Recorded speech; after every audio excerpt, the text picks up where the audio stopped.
1, 2. That's working.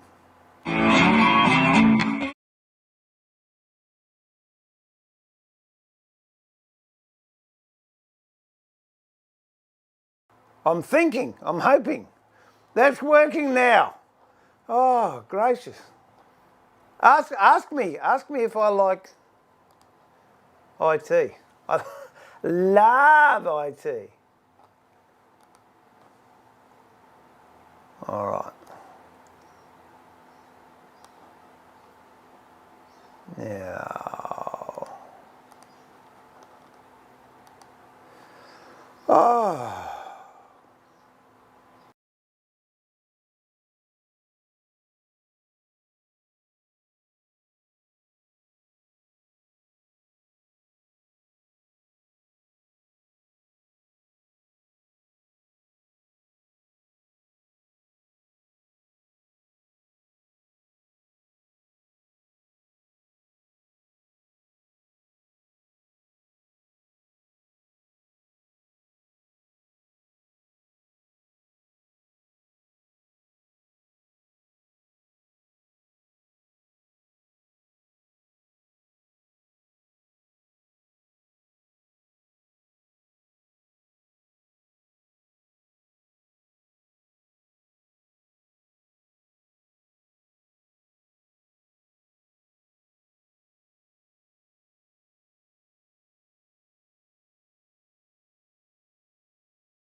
Let's go with this one.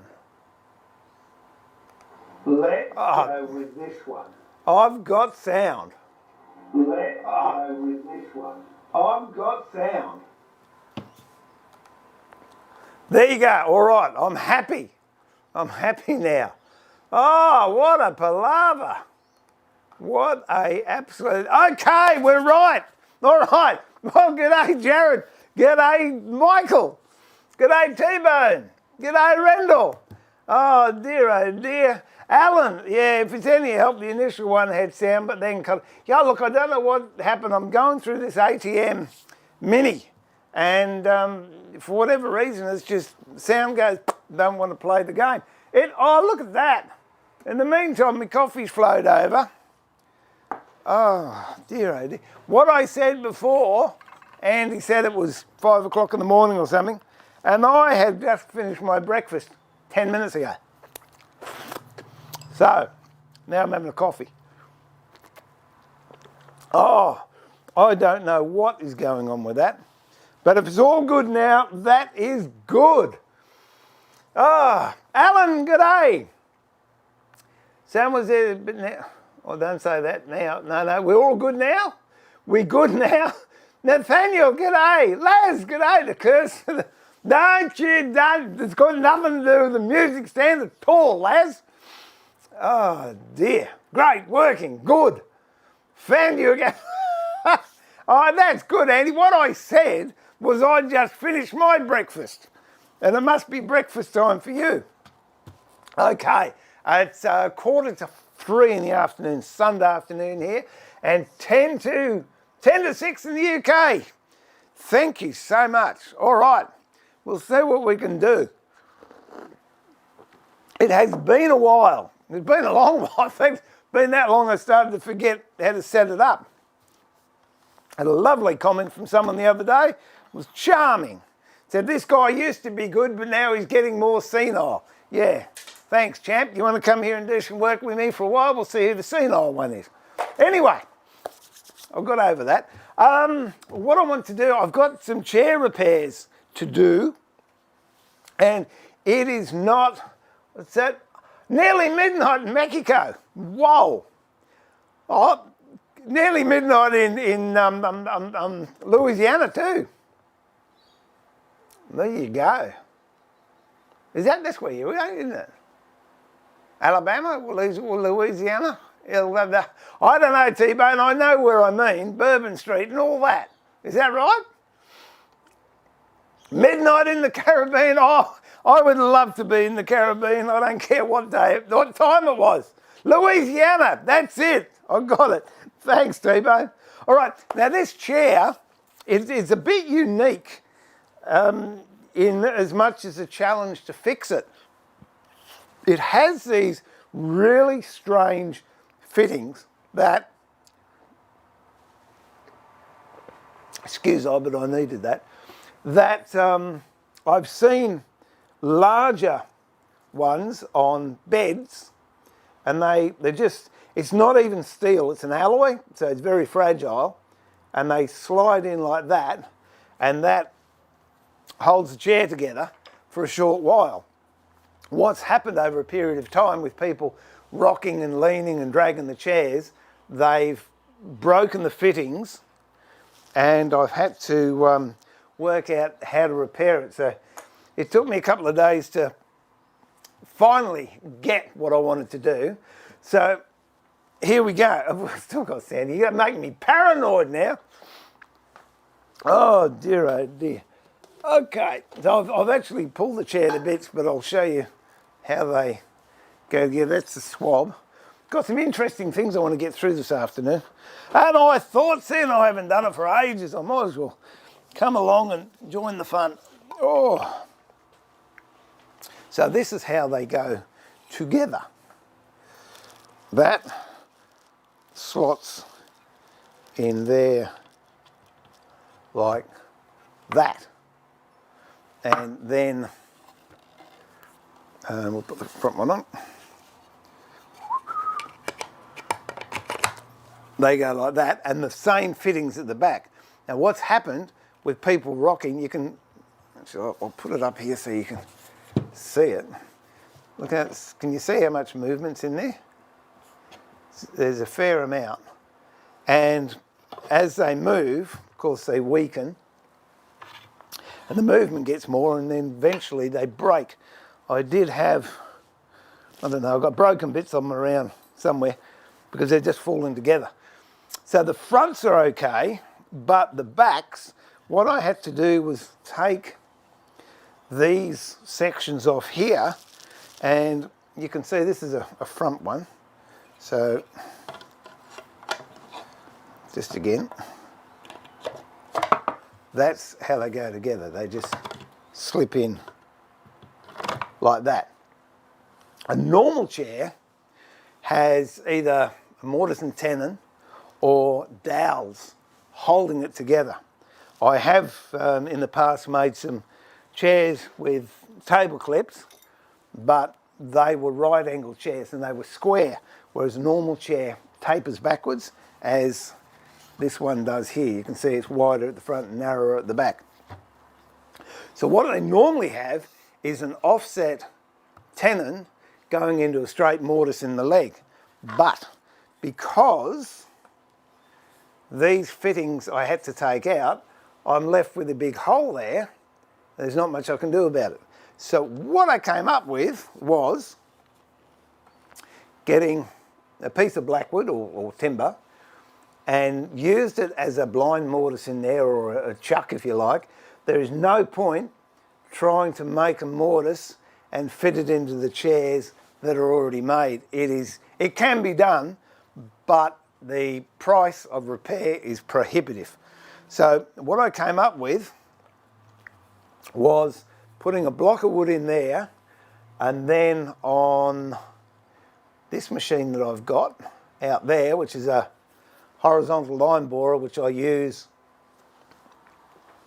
for doweling, and you can see that I've made a jig there so I can get the dowels at the right height. And I've actually gone all the way through the side of the rail. Normally what you would do, you'd stop about here. Where we go here? Normally what you would do, you would stop about here. But in this case, because I'm not going to put a housing in the legs, I actually went all the way through. It's a little bit like, what's that thing do? Krieg jig. It's a little bit like a Krieg, only what I'm using is dowels. So, what I've got to do now is put the front together, and then with this, I'm going to put really, really long dowels in there,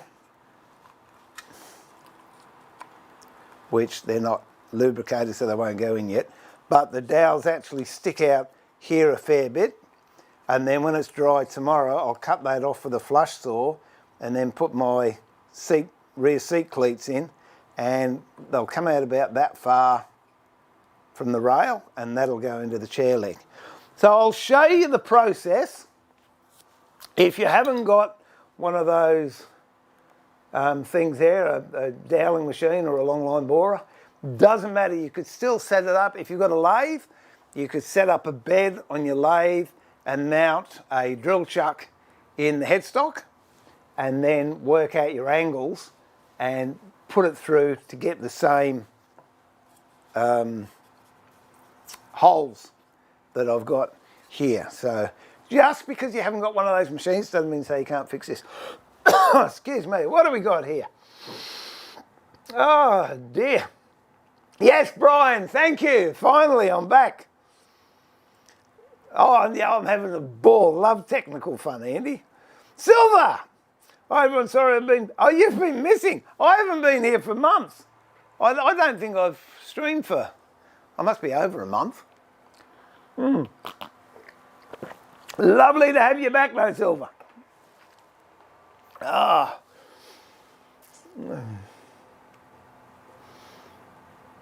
Oh, good on you, Silver.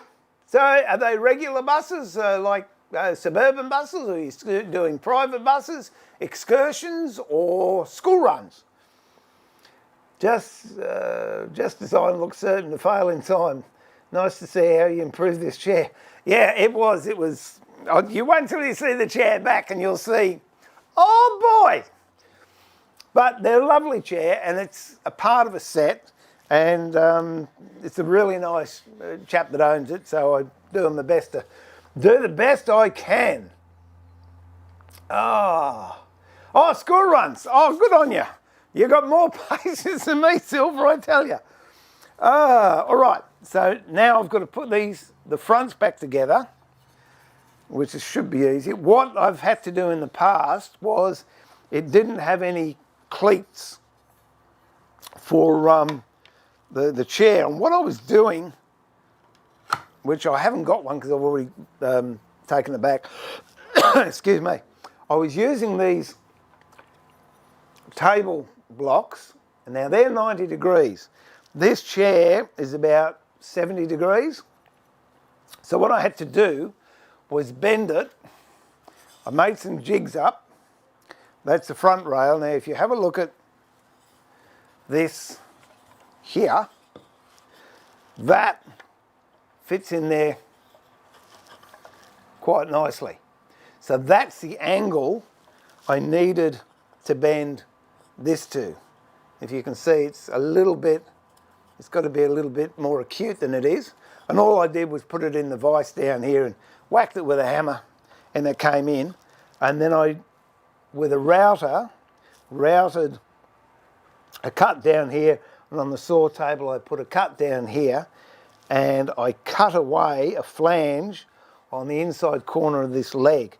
So this then sat in a recess here, and I had a bolt that went through that hole into the flat web that the flat area I had here on the chair, and I used a big screw with that, if I can find one. Here you go. A serious screw. That was the screws I was using, with a big washer over the end, and that really tightened it up, because these two pieces here, when you put pressure on the centre, it pulls these in and gives you a nice tight joint. This chair, fortunately, it did have cleats, so I'm just going to put the original cleats back in, and whoops, we can go from there. Oh, if I can work out which ones go where.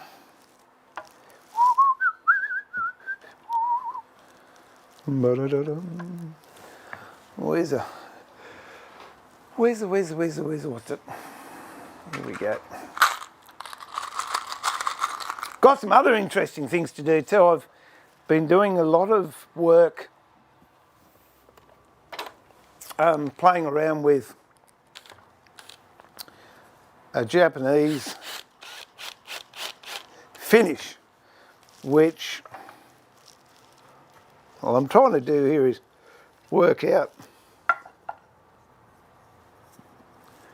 which cleat goes where, because I didn't take them off. If I'd taken them off, I would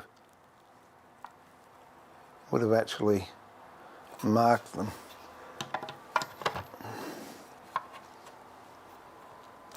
So that goes there. Let's just give this one a hit here. You can see what I'm doing. Nothing important at this stage, but I'm just trying to use the same screw holes as was before.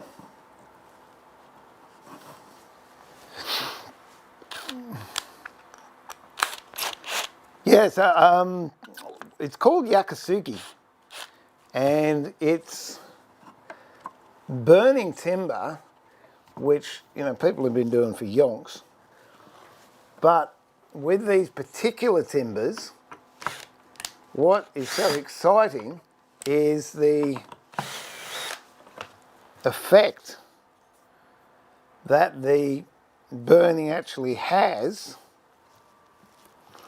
on the timber itself. As soon as I get these, I'll be right. So the two timbers you use, which, ow! Heads up to the wise. Those screw points when they come through are sharp. There we go. I think that will do that. So that means those two are there. Okay. This didn't even have any glue on it, so I'll put a little bit of glue on here as well. That's not going to work for me. Oh. Yeah, the two timbers they use on this Japanese process is Suki cedar, or Japanese cedar, or Japanese cypress, which, from what I understand, Japanese cypress is very hard to get, but I was fortunate enough to get some Japanese cedar, which I'll be making beehives out of in future, because the cost of Western red cedar has just gone through the roof.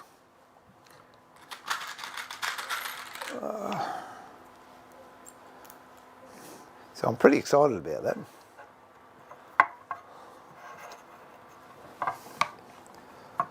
Bum, ba-dum, bum. So I'll give you a live demo of it as soon as we get this chair together. And I'll let you into a couple of little secrets that I've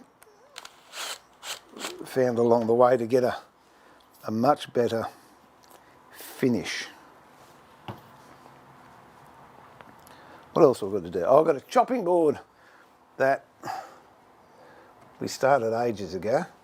So I want to finish that off.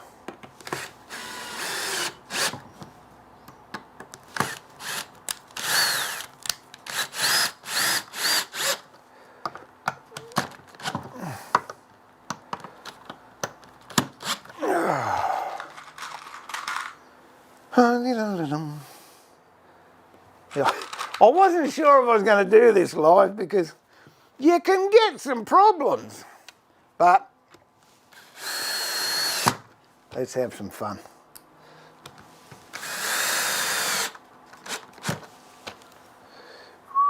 Got to be careful too when you're doing this. You don't screw out through the rail.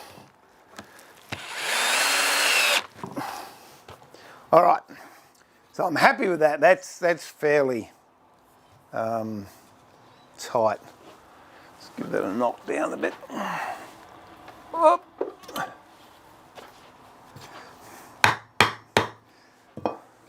Okay. What I have found with a couple of them, the rails are different thicknesses.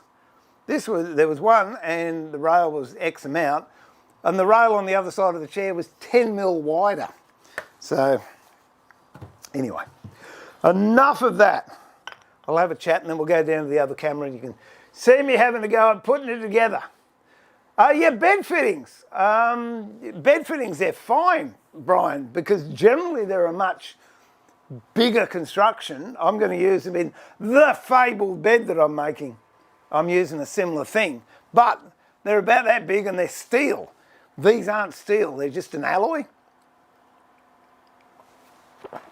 Absolutely no give whatsoever. What else have we got? Can you get them from Rockland? Not that it helps in us.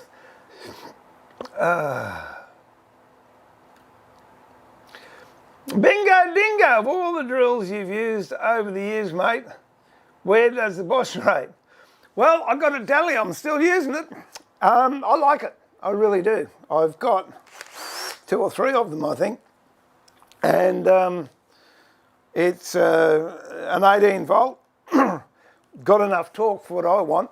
The only thing I've got really with any of these cordless tools is the batteries. The drills are fine, or the tools are fine, but then they change the batteries on you. And sometimes you can't get it. I have found, and this is not a paid announcement at all, but I have found Ryobi, they keep the same battery with all their tools all the way through. But for me, I really like the Bosch Green, but apparently they don't make Bosch Green anymore. They've gone Bosch Blue, and I did hear that that could be on the way out. But they've changed the batteries again, so what can you do? But for my money, yeah, that's a good little drill. I like it because of the balance on it. I've got a few others, and they just, they've got a bigger battery base here, so the Makita's got a bigger base on the battery, and the balance isn't quite as nice as, for me anyway, for what that is. So hope that answers your question. Where are we up to? Has all the bedroom furniture been fitted? You see, you're all ganging up on me. I've been away for so long, boom, straight into me like a rat up a drain pipe. Hey, speaking of which, I've got to tell you, we've had rats in the kitchen. Red Lotus, hello. We've had big bush rats coming in the kitchen. They've crawled through the fly screen on the little server we've got in the kitchen. And the other day I put and it's actually where I've got a router all the ADSL lines come out of to go to all the different sheds. And I've got new sheds too since I was here last. And anyway, I stuck a tea towel in it. And then the next morning I said to Sue, did you take that tea towel out of that hole? No. Oh, yeah. Next night I put another tea towel there. Sure enough, it was gone. I went outside. There's the tea towels on the ground. The little rats, they've pulled the T-tail through the hole. So I just happened to have on the floor. This is the shape of the security grill. So I'm going to cut a piece of Perspex, drill a hole, pass all my ADSL cables through it, and then fill it full of Celastic, then bung it into the security screen. And that'll fix them. That'll fix them, maybe. Okay, we've done this. Now, I've got to go down there, and I'll hold my breath. And please, everyone, cross your fingers. I don't know. We'll try it. And see what works. I'll find the drill bit now. Where is the drill bit?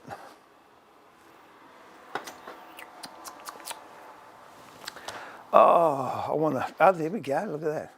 10mm drill bit. Oh, actually, it's not a 10mm, it's a 3/8, because the dowels that I'm using are 9.9mm or 3/8 dowels. So, let me see if I've got everything. I'm just going to go down here, so I'll be away from the chat for a little bit, but I'll be on the floor. Yeah, look, there's nothing wrong with Makita, don't get me wrong there. Bingo? Bingo dingo? No, Makita's good stuff. I've got a fair bit of Makita gear. It's just the balance of the Bosch I quite liked. Hello, John! Mate, good to see you. Long time no hear. Those rats knew what Sue would say, so they... They might have as well. Look, I'm funny, they're bush rats, they're not sewer rats. And, you know, Sue's put, oh, put baits down, put traps in. No, we'll just stop them from coming in. I've got a worm farm too, since we were talking last. I've got into making, what do they call it? Wormweed. There you go. So it's all happening. All right, let's go down here and you can see the chair. And the back of the chair, that's marble. So as you can imagine, it is quite a heavy chair. Here we go. Oh dear. Oh, I haven't even taken those cleats out yet, so I better do that now. Oh.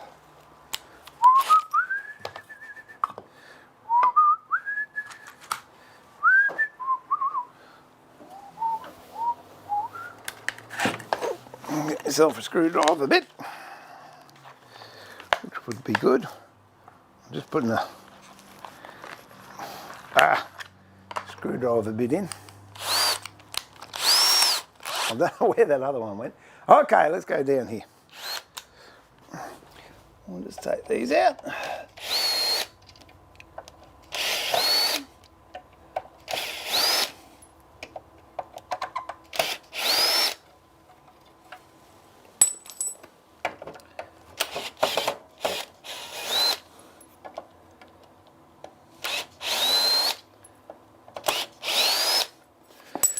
Okay, and there we have it.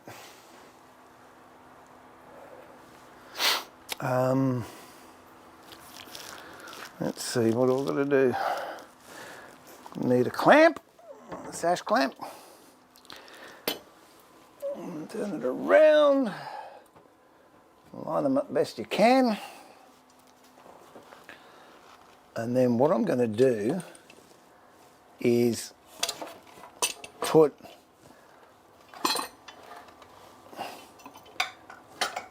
cork sanding blocks behind there. That way I can get tension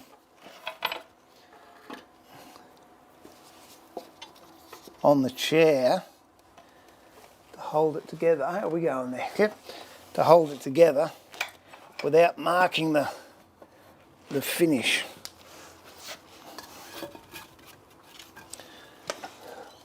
It's always tricky. Whoops. I'm telling you, that is one heavy chair back. This is where it's nice to have two pairs of hands. But Sometimes you just got to work with what you got. In fact, sometimes I find, yeah, it is nice to have someone giving you a hand, but it gets in the way because you know what you want to do. They think they know what you want to do, and it doesn't always work out for the best. Okay, so what I've done there, I've put cork blocks either side, top and bottom, there and there. That's holding the chair together. I'm now bringing these up, and you can see where the rails actually met the back of the chair because it's not painted. And just double check underneath, make sure it's lined up, which is pretty darn good. This one can go up a skerrick more. And then I'll get 2 bits of thin wood and put one, whoops, one there and one here.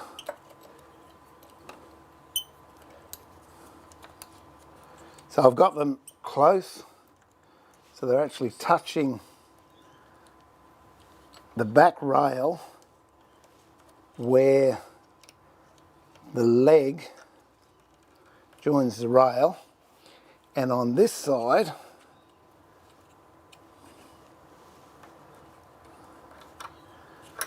it's the same. Now we've got to come over just a little bit, so I'm going to just pull that clamp over. Now I can tighten this up.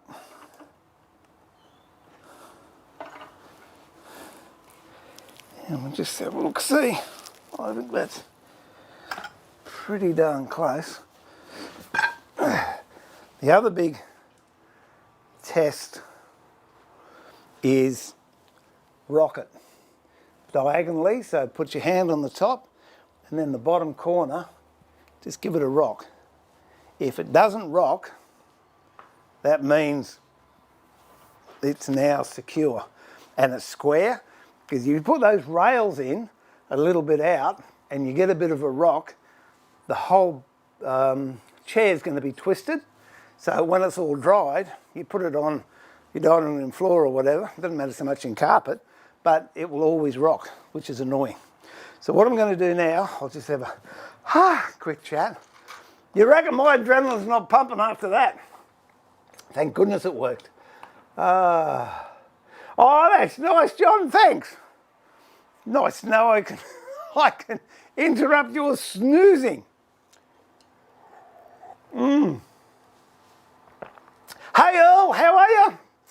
Thank you for dropping in. Mate, you got no idea. I'll show you my floor space in a minute. Actually, I'll do it now. There you go, you reckon I've got floor space? I've got so many jobs. It is just bizarre. And then over here, I've got even more. Oh, I can't see the other side, but yeah, it's an obstacle course all the way around. But it's good, because it keeps me fit, keeps me agile. There you go. Actually, today I was going to tidy the shed up. I said, two things I want to do. Fix that chair and tidy the shed up. Well, I'll fix the chair anyway. Because this week I want to just focus on doing videos. So I might do a few more streams during the week. So I just want to get back into the swing of it. I've got some television shows I have to make. And interestingly with that, Anthony, my grandson, big Ant's now, he's doing media studies at school. So what a wonderful opportunity for him to come in and help me make a TV show, and then he can get involved with the editing and he'll do the camera. Because he's so tall, he can hold the camera up high, which is good. Woodwork. I love how clear the air, but what's the best way to store your planes on a shelf or hanging up? Personally, Jem, I prefer mine hanging up because I can just grab it and use it. But if you've got shelf space, put it on the shelf. It doesn't really matter. Little trick, if you're going to put it on the shelf, I generally put a chock underneath the plane, so if it was on the shelf, I'd have a little bit of, say, wood like that. So instead of having it sitting, there's some broken bits of the chair brackets. Instead of having it sitting like that, I just have it off the ground like that. The reason for that is if you've got moisture or anything in the timber, it won't affect your sole, rust your sole at all. But yeah, I like having mine hung up. Whatever suits you, whatever floats your boat. That's the best way to be, I reckon. Where are we up to? Brian, I'm trying my best to stay awake, but but I haven't been live for a while, John. I just I lost my mojo, to tell you the truth. I got very, very busy doing a lot of things, and I've done a lot of things around the house, and I had one of my sons move in. He's now moved out. I've got another one that wants to come home, possibly, I don't know. But no, I've actually built a dedicated sanding shed, which is wonderful. It's gorgeous because now I haven't been one for sanding. I don't particularly like sanding. I'd much prefer to use a plane, but when I'm doing these bee boxes, it's not economical to hand plane them, so you've got to sand them. So I've got big boys and drum sanders and disc sanders and bobbin sanders, and I've put them all together in one shed with a cyclone and a dust extractor, so I can go in there, sand away and leave, and there's no dust anywhere. It's lovely.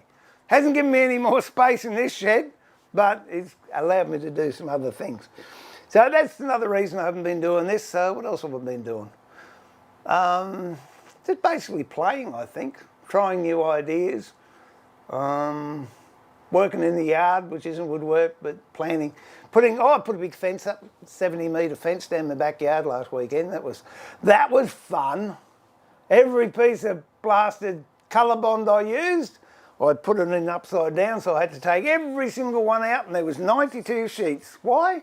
Because I counted them. There was 92 of them. But it looks good now. It looks good. Well, what can I tell you, Brian? When you're on a good thing. Oh, well, actually, now you see, now I can finish the music stand. I'm going to finish them one day. I'll show you. I'll get Theo in here. We'll do it. Theo's well. He's well. No, the music stands are over there, actually. I can see them. When we do the chopping board, if you're not rude, we'll go over and I'll use the router and you'll see the music stands are still standing there. Nowhere near the sewing shed. No, I built it. I had a spare bit of slab behind my timber shed. I had a 3x3 leftover slab, so I thought, might as well bung a shed on that, which I did. I haven't heard from Her Highness in ages, John. She might come on because it's afternoon now over there, morning for her, you don't know. What do I think about DeWalt? DeWalt's good stuff. I've got a bit of DeWalt gear myself.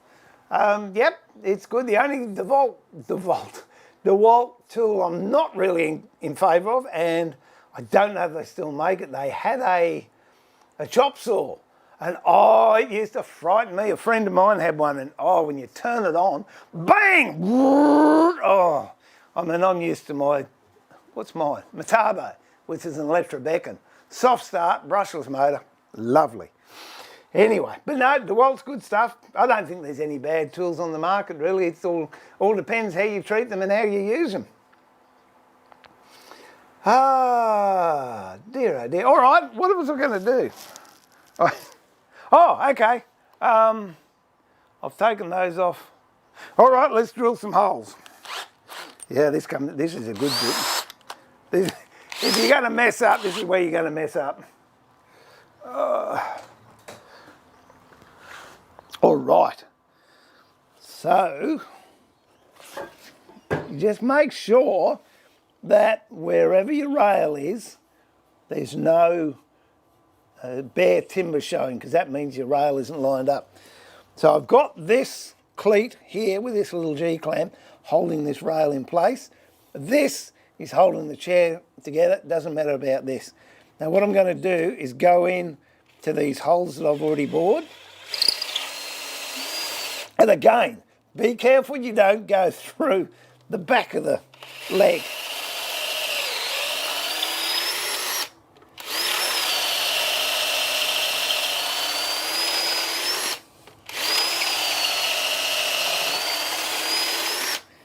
And then the top one.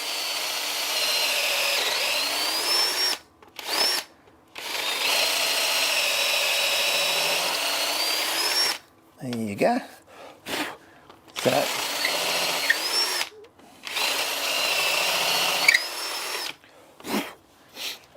So now what I've done, I've bored straight into this leg, and because of this angle I've drilled here, I'm actually going in at 90 degrees to the back rail. And those of you that know me know I don't like skimping on glue. So if you're going to glue something together, make sure you put a fair amount of glue on it. So I've never had a job come unstuck because I've used too much glue, but I have had jobs fail many years ago because I didn't use enough glue.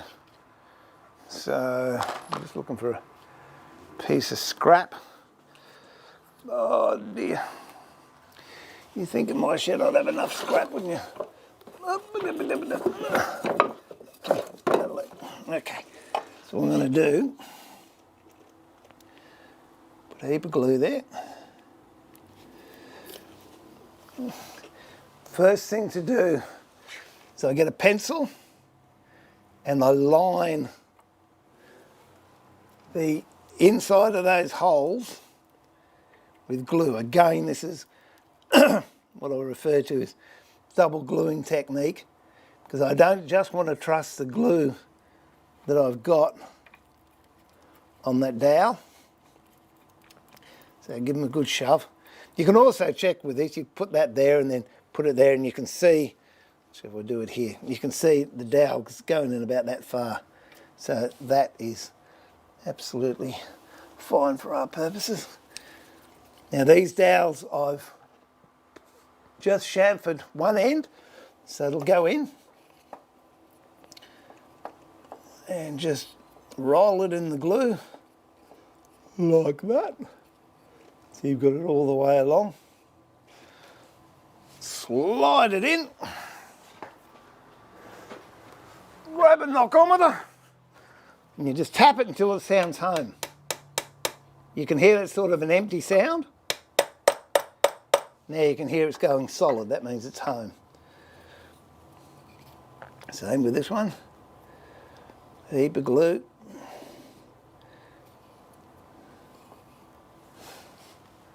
Stick it in. And you'll hear it. It's a soft sound and then it goes hard.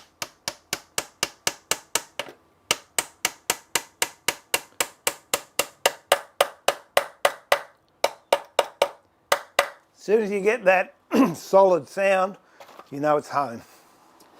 I'm just going to take excess glue off.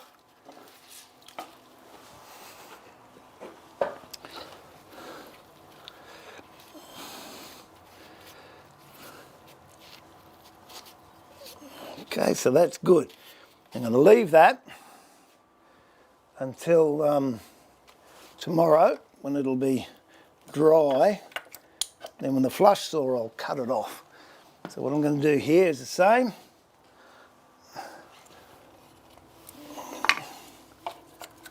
Put this either side.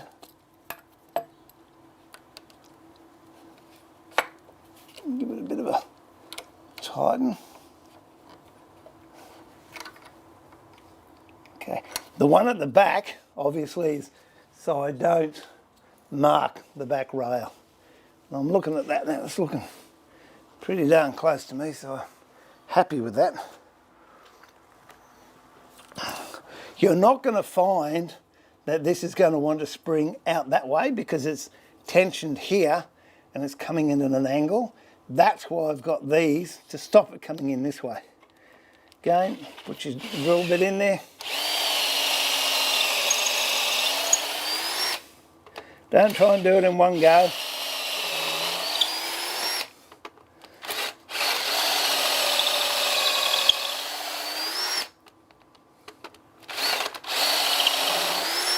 Okay, that's that. Grab a couple more dowels. Get your pencil.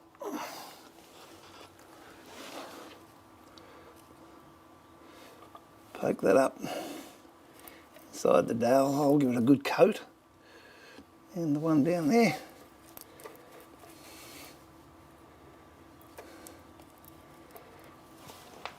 I'll just get a bit more. Where's the glue? Get a bit more on here. There you go.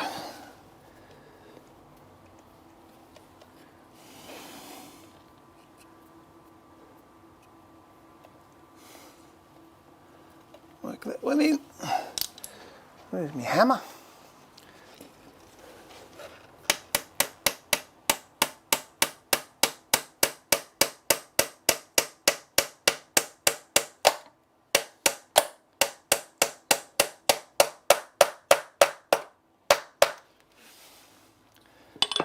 Last one.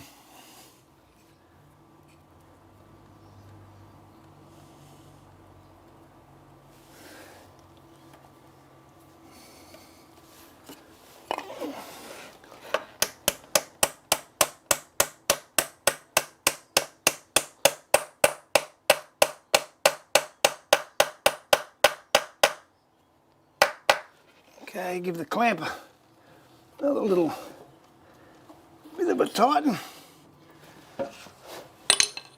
That can go in the bin.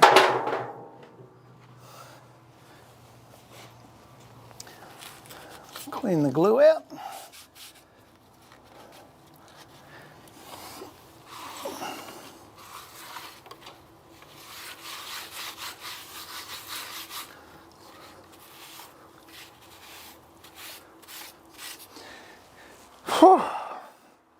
And that is it. Oh, it might be something down the track. You have a broken chair and you just can't fix it, or what happens in a lot of the 1950s, pseudo mass production stuff, a lot in white oak, they had mortise and tenons or dowels, and they used high glue, which I've got the pot going at the moment because we'll use that a little bit later on. And what happens, they might have been repaired once or twice, and then you get it into repair and the guts is missing. The dowels are broken off and someone's drilled it and put another dowel in, and then the little membrane between the two dowels has broken, and it's just, what do you do? That is a perfect way of fixing it. You can cut out, put a block in there and dowel straight through like I did there. Alternatively, if you've got two dowels in the back rail but you've got no meat in the front, the same thing. If it's got dowels in there, cut them off flush with the leg and then drill, as I have there, into those dowels and put new dowels in. Or if they haven't got dowels in there and the middle of the rail has been chewed out, fill that best you can with a lump of timber, put dowels into the dowel holes, cut them off flush, then do exactly what I did there, and you're going to have a good chair repair that's going to last for a long time and won't go rickety on you. What I'll do tomorrow is, I might even stream it, just cut these off flush. I'll go over it with a block plane. I'll put these cleats in, and then we'll put the seat swab on, and there you go. Another one bites the dust. All right, let's do something fun. That got my heart in my mouth, that one. Oh dear, all good, all good. Oh, all right, I'll show you, I'll work on this box I'm doing, then I'll show you how I get this finish, which is really good. Let me have a chat. A lot of these things I'm doing too, I'm going to pull out and put into separate videos. I thought I had been there, but I missed it. Anyway, that happens. Ah, dear, oh dear. Where's my mouse going? Come on. Everything's been running really well up until now.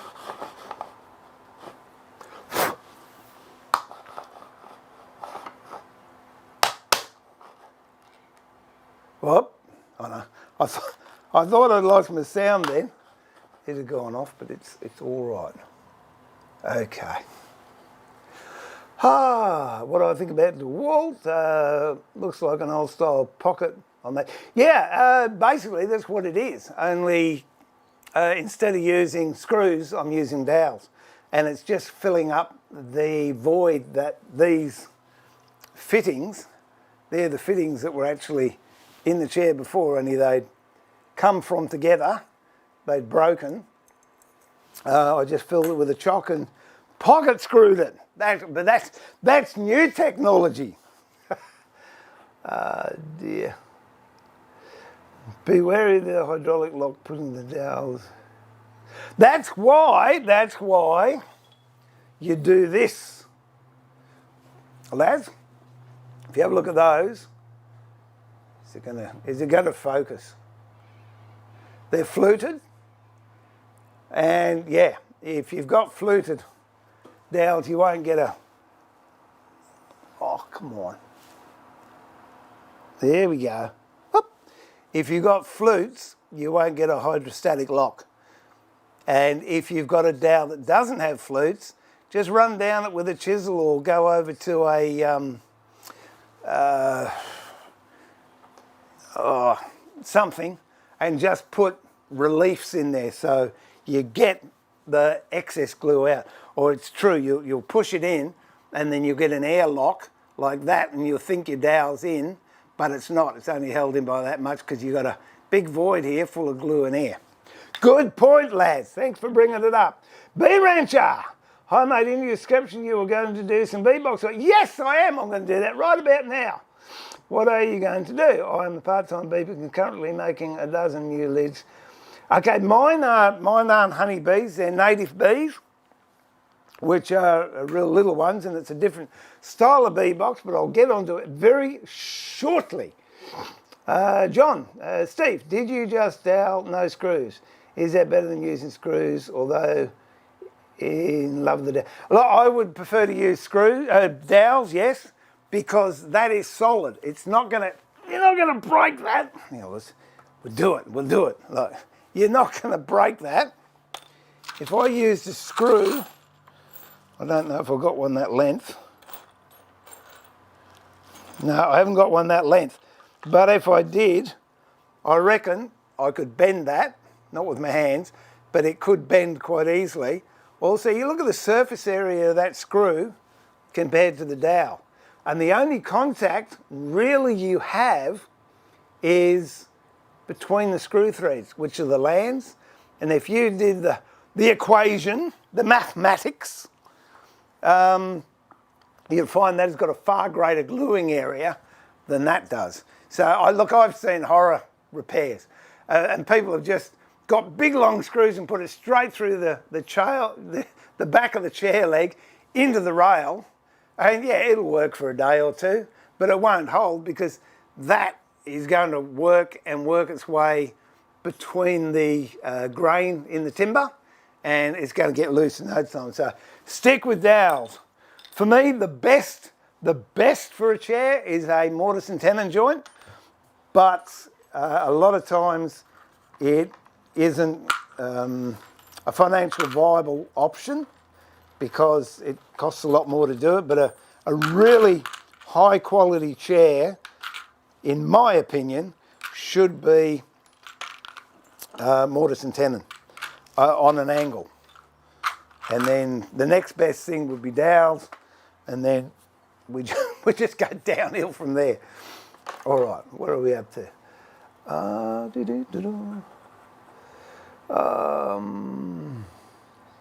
Yeah, I've been caught out with those locks before. No, actually, I was just thinking, I got a message the other day on Facebook from the manager of the Masters store that I used to demonstrate in about 7 years ago.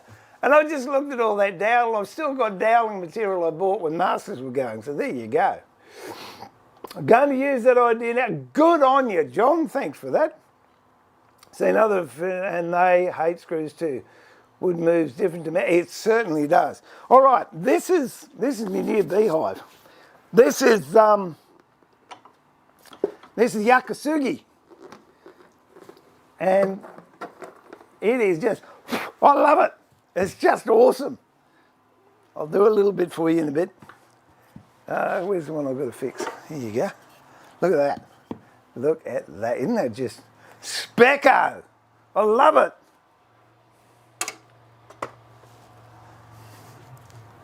You have a look at that. That is seriously charred all the way around. But look. There's my hand. Hand's pretty clean.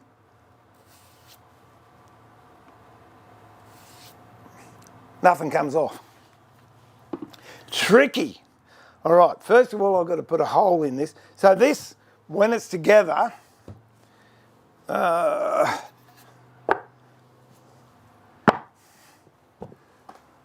that's how it looks. So these are the same bee boxes that I was making out of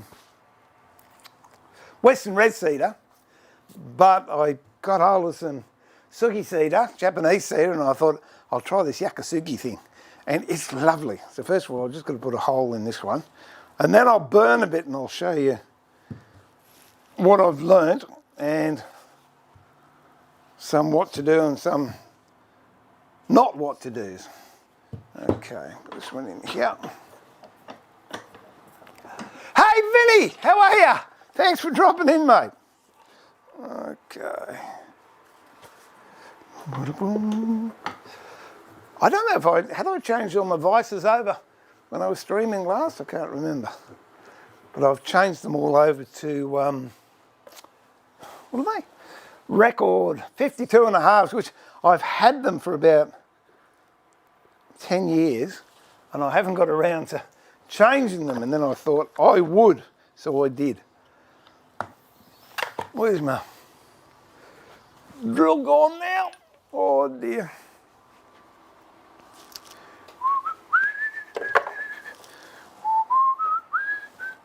Okay, who saw where I put the drill?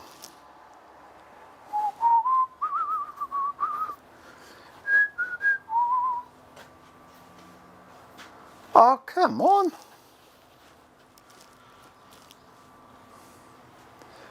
Perhaps that bloke is right. I'm losing my marbles. Here it is. I mean, how rude. Anyway. Okay. So I'm just going to put an entrance hole here for the bees to come in. I'll spin it around so you can see what I'm doing, which isn't all that interesting really, but anyway. So I've got a template made up, so I get the entrance hole in the same spot every time. What I do, that's the wrong forcing a bit. That's the right one. That's another good idea when you've got a jig. You don't use the wrong size hole. So I just start it, and then I actually go in at an angle going upwards. So when it rains, the water doesn't go into their entrance.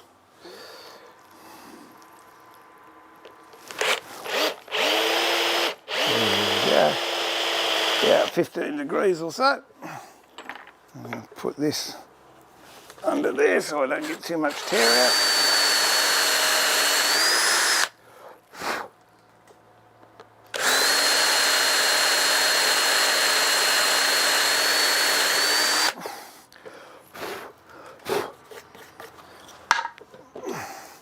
That little chock of wood, a little bit, but not much. Tear out, it's got a little bit on there, but the rest of it's pretty good. So, that's the entrance. I just got to put some brood bars in there, which I should have some down here. Oh!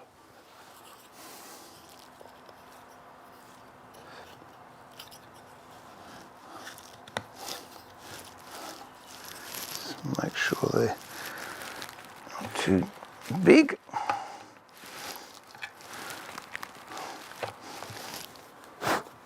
A little bit size on one angle. These are, I think they're called anti-slump bars.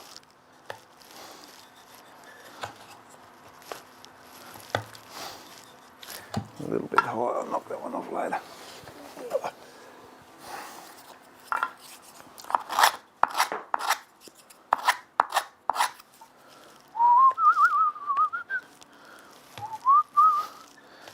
There we go.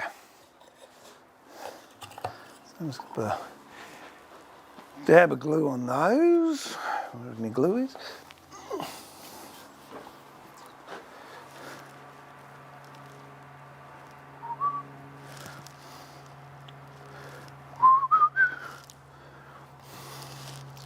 I don't know what I'm going to call this one. I might call it, I had a good idea for it the other day. What was it?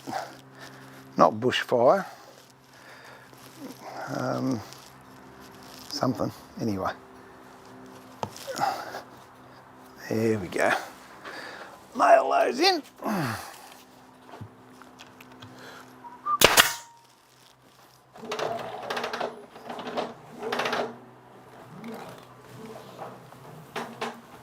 There we go.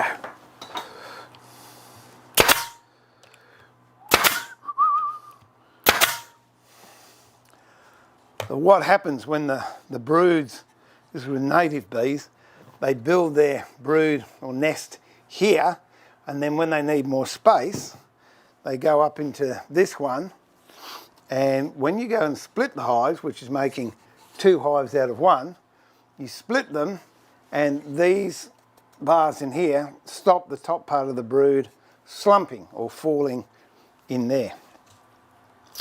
Okay. So now I might just do a perspex cover if I can find it. If not, I'll burn. Oh, here we go. Put in an inspection plate in here, so if you want, you can watch them. So from there to there. Told you I was going to do. I cut myself. Get a whole lot of odd jobs done. Okay.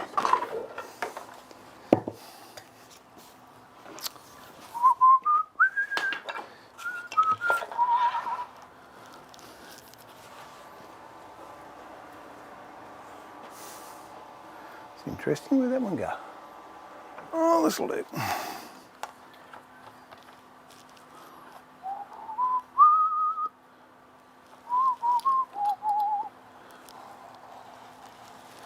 I'm hoping that'll do.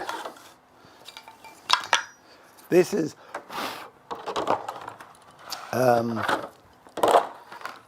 polycarbonate that I'm using. A lot of people use perspex or plexiglass or whatever. I've seen other people use the old overhead projector transparencies. Whatever works. If all things are equal, that should snap, which it did. I'm just going to take a little bit off the edge. It's so nice to be back down here in the shed.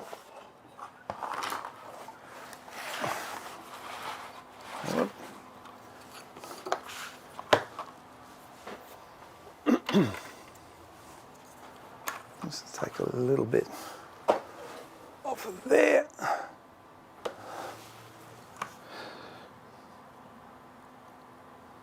About that much, I reckon. Actually, I might even be able to plane it off with me. I think I might plane it off. So in that case, we'll come back down here.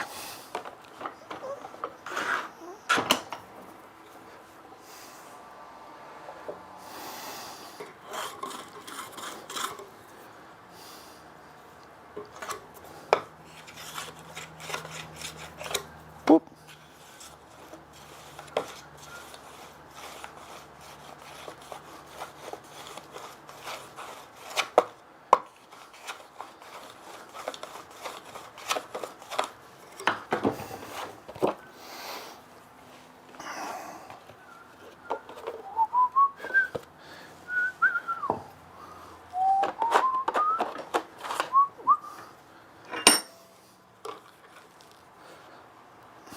Get a bit aggressive with the plane.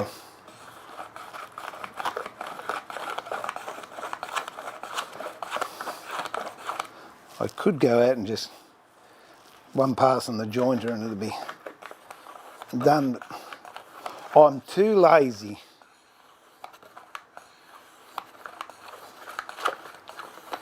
There we go.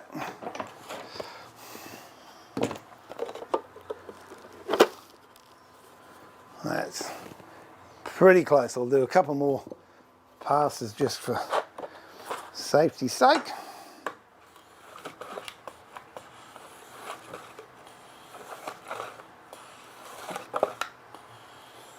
There we go. Okay.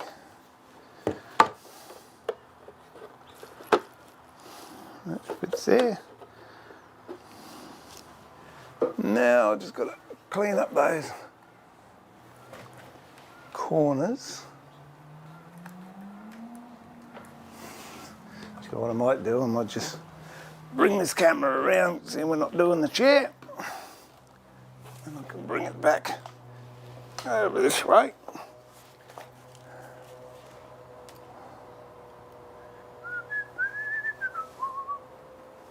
There we go.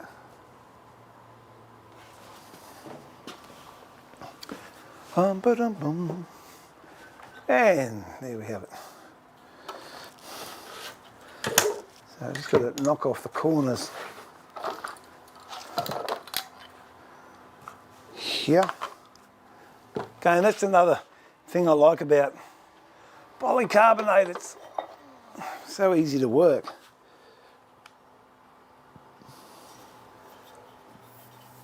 No, go there.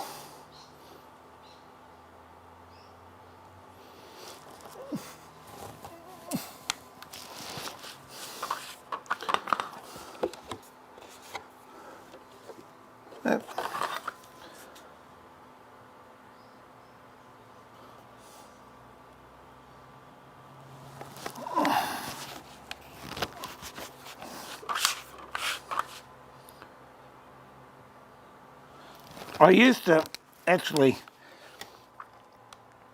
check out the corners in the boxes so these would then fit in there squarely, but I found it was much easier just to knock the corners off to fit in like that. Okay. A little bit to come off. I'll just knock that off.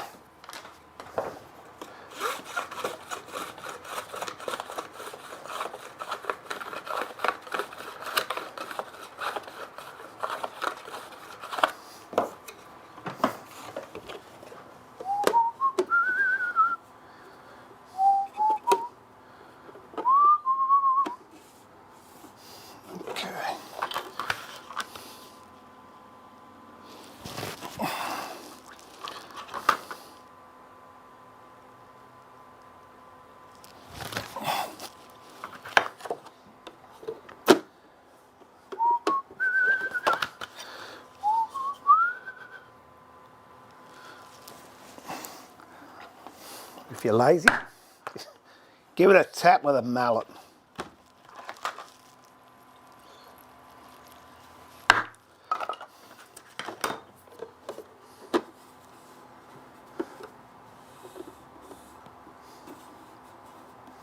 Might give it a little bit more off.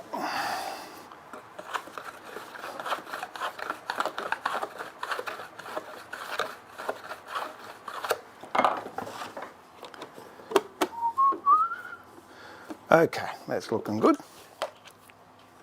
Where are we up to now? Or is that a better one? There's a better one. Up.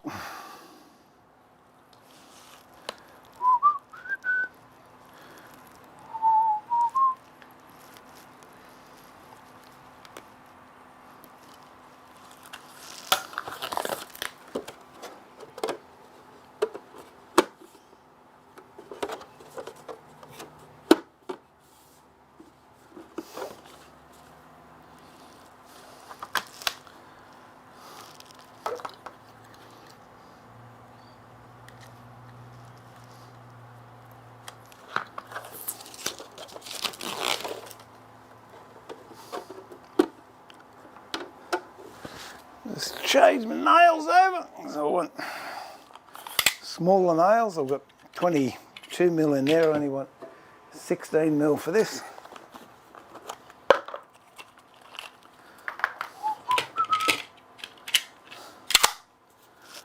And we'll just nail this one in position.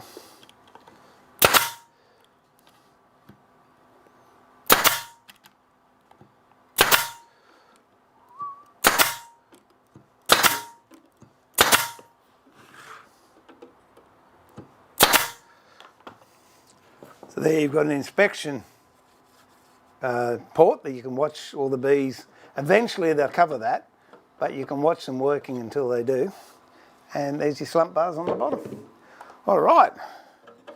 So I've just got to put a stand on it, which I'll do up in the other shed. And what else have I got to have? Oh, a couple of feet. I might as well put those on. While I'm here, hang on, I'll just get some feet.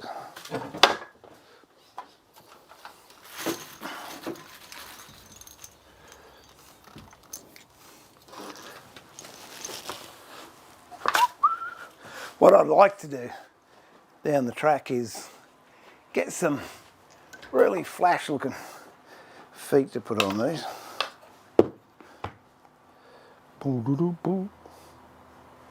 Yeah, from what I've read,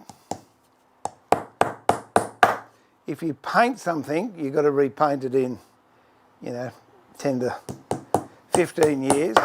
If you oil it, you're going to have to re-oil it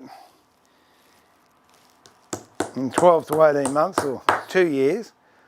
This cedar that I'm using here, untreated, goes for a long time without needing any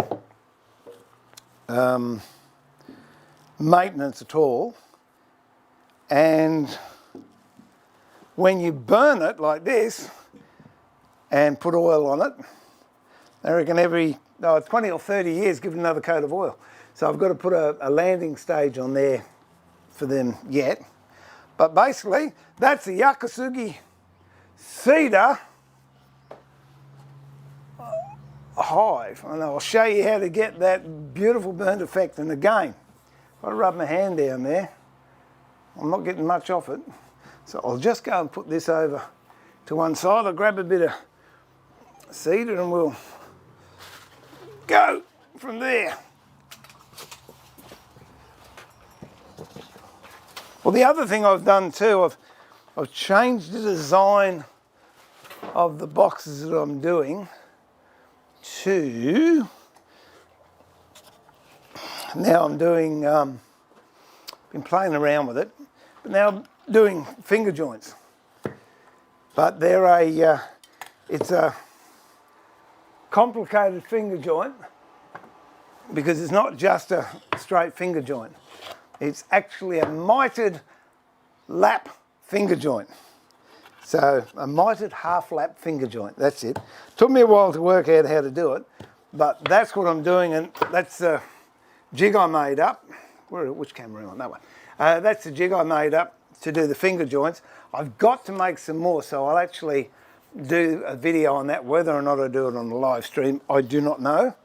But that's something down the track, possibly this week, that I'll be doing. Let me just get rid of this.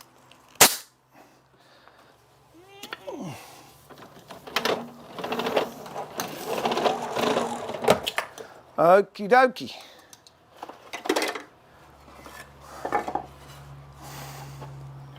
This is Sugi cedar, is it? No, it's not. That's Oregon. That's Sugi cedar there. It's Japanese cedar. I'll just go, and I won't take you over there, but I'll quickly go over and run some through the jointer, and then you can see the colour. It's just beautiful colour. So play ice by for a tick. I'll be back in a second.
There we go. That didn't take long.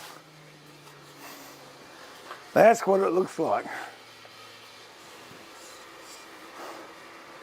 Beautiful. It looks like a pine, but the colours in it. You get blues and purples and all sorts of lovely, wonderful colours. And the smell. Oh, it's citrusy. It's almost like lemongrass. It really is quite nice. Let me just carefully put that over there. All right. So let me have a chat and then we'll have a burn. How about that? Whoop! That's the story of my life. You go and save something, you drop something else. She'll be right. I'll get it later. Ah.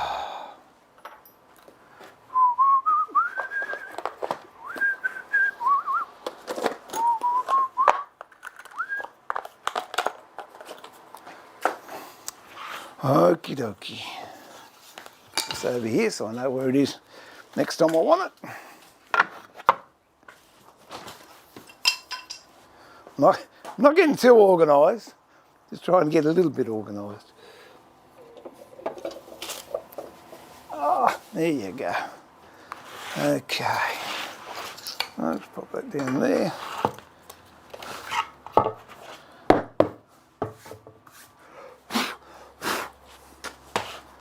All right.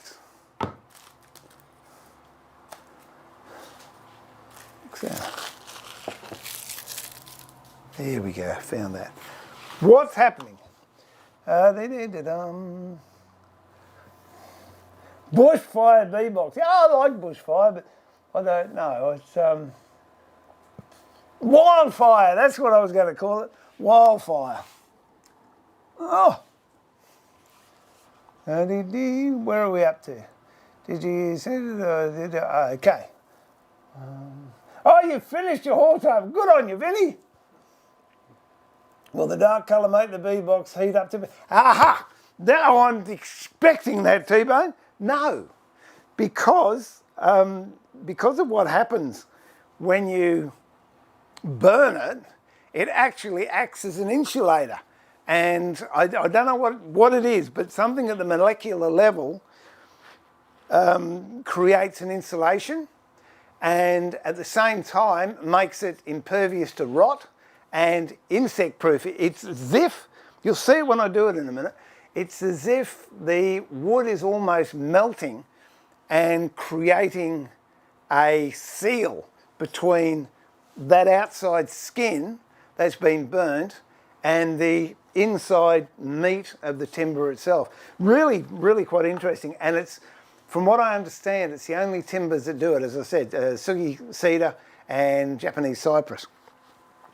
The other thing is I've seen a lot of people on YouTube, back in the 70s there was conquistador sort of effect. There was a big trend towards Spanish style interiors, and what they did then, they used Oregon, which I've got some Oregon over there, and they would burn Oregon and then hit it with a wire brush, and you'd get this beautiful texture where the heartwood or the hardwood was prominent and the softwood would be in relief, and the hardwood would be black, and you'd have the orange. As it will do it. Well, if I don't know. I don't know if I've got a wire brush.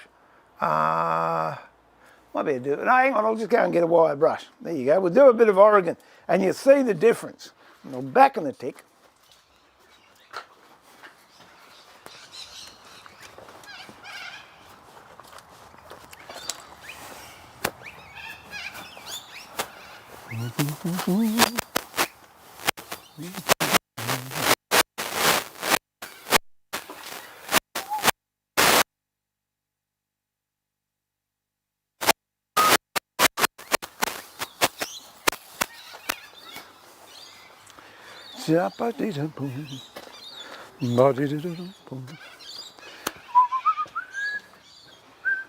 Birds are enjoying the sunshine. They're laughing and carrying. It's good. And I said I had some Oregon here. I just went up to the blacksmithing shop, and that's my blacksmithing wire brush. But I'll just see if I can find an offcut of Oregon. Could be some around here somewhere. I was using it. There you go, that's Oregon. Yep. Is it? No, it's Western Red. That's Oregon. There you go. That's Oregon.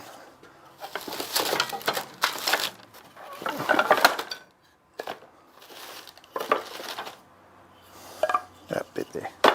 Okay. Oh. They do look similar. This is old growth Oregon. You can tell by how close those... Can I get this blaster thing in focus?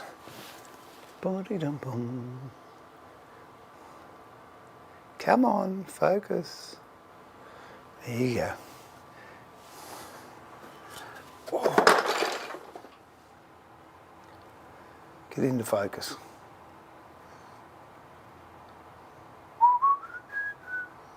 There you go. You can see how close those growth rings are. That's old growth. It's not doing what it's meant to do. It's meant to focus.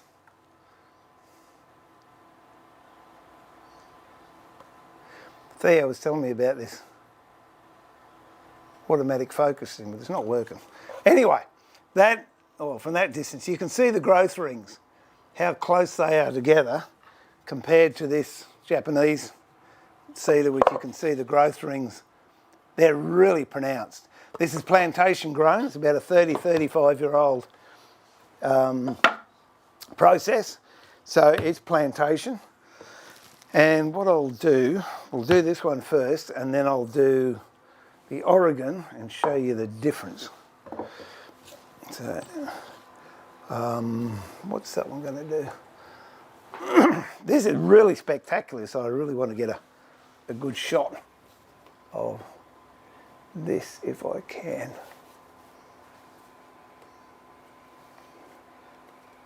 It just looks so pretty. I'm just wondering how the white balance is going to go with it, but we'll give it a shot. Here we go, what are we up to? So that answered your question, T-Bone. No, I still got sidetracked so easily. It doesn't increase the heat, it actually insulates it. Maybe a newbie question, but what is the purpose of the 3 holes on a keyed geared chuck that needs to be tightened with a key? I can understand 1 to tighten, but 3, does that make sense? Oh, the theory is, as I understand it, with the 3 people do it on lathe. You tighten each chuck and it's meant to take any slack out, but you might have 1 and you tighten it and there could be a bit of backlash. So you've got another one, you can tighten it and it's meant to take the play out. That's the theory on the scroll chuck. The one that just occurred to me with the drill chuck is if you've got 3 holes there, there's a good chance you're going to be able to get your chuck key in pretty easily. Where if there's 1, you can guarantee if you're looking at the drill, the hole will be at 1 o'clock, which means you've got to turn it to do that. So that could be a reason why there's 3. I like keyless chucks myself. I think you just much nicer and they don't come loose.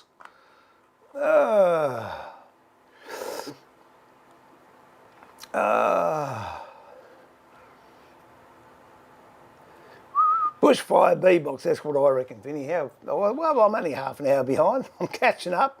Will you chamfer the edge of the hole so the bees don't scrub? No, because they're very gentle when they go and they walk in. And not only that, if you actually chamfer the inside of the hole, if it does get wet, the water will tend to go inside the hole, where if it's straight, it should drip straight past.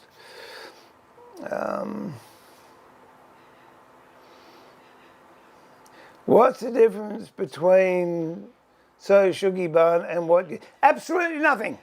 Both the same thing. Yakisugi bun and Yakisugi are the same things, but I think it's easier to say Yakisugi, and it's definitely easier to spell because you go Yakisugi bun, no, Yakisugi. Same technique.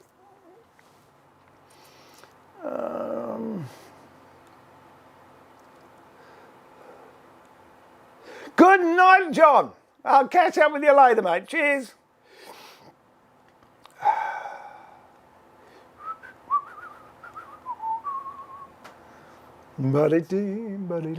Oh.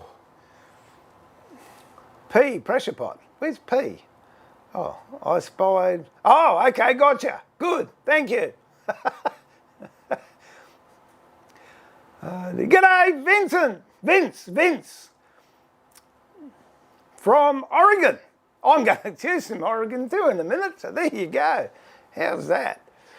Oh, I hope that helped, B Ranch. I'm not sure if it's the same as what you do, but there are different sort of chalk and cheese. They're bees. I went to an interesting meeting at Native Bee Association last Sunday it was, and they're looking at getting native bee honey introduced as a food. And it's quite interesting because they can't call it honey. They can call it native bee honey or sugar bag honey, but it can't be just honey because honey apparently, so I understand, I could be wrong, is synonymous with honeybees or the European bees. So that was interesting. It was a good day. Oregon's going to look good, yeah, but I'll bet you this Japanese cedar looks better.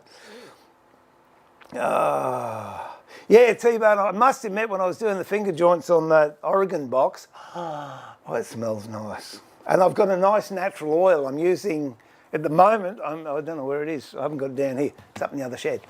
Organ oil, which is food safe and all natural. And they use citrus turpentine. So it's got a real citrusy smell to it, plus the sweetness of Oregon. Yes, very nice. So here we go. Hello, James. Oh, well, that's nice. Thanks for dropping in.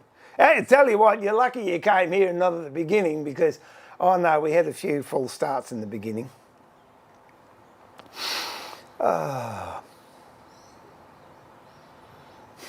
Oh, that's lovely, Vinny. Thank you so much.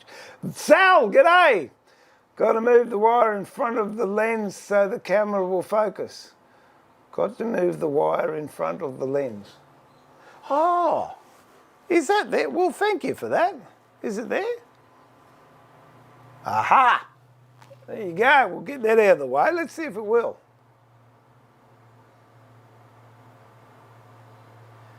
It's thinking about it. I'm not sure what the depth of field is. Don't know. Anyway, thanks for that, Sal. Appreciate that.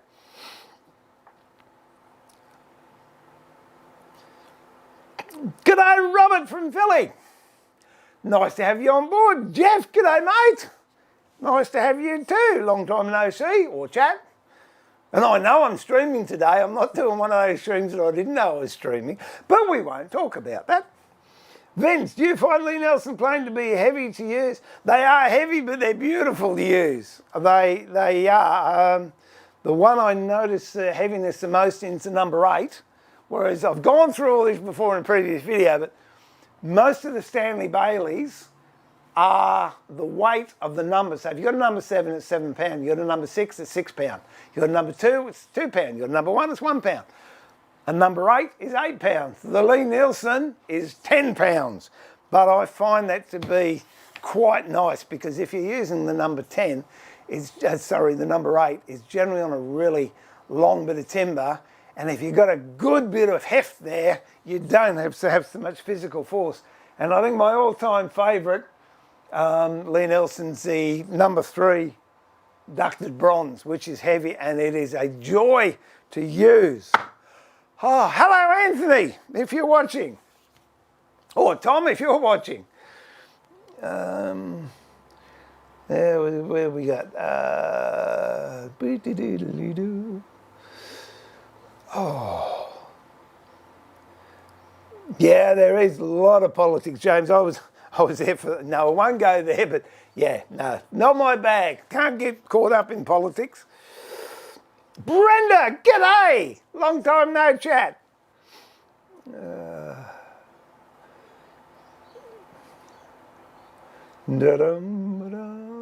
All hail candle wax, absolutely, love the stuff. All right, let's rock and roll. This is Japanese cedar. This, if I can find it,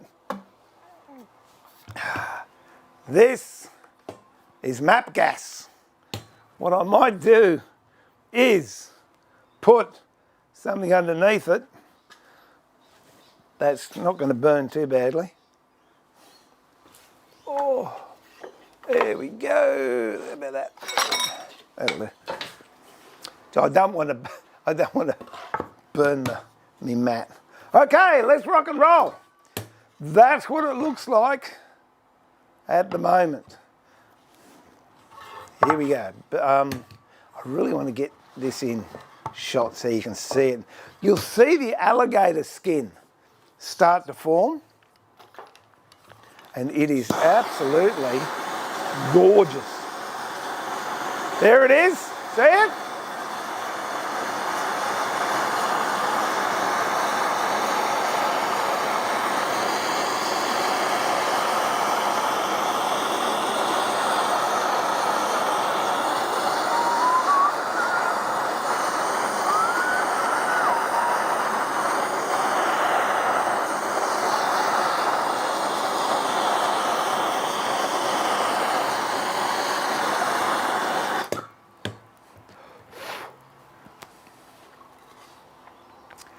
And that is absolutely beautiful.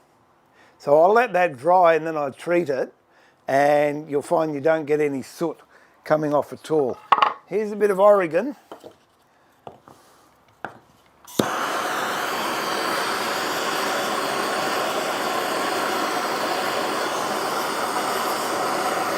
You notice you don't get that alligator texture forming as readily.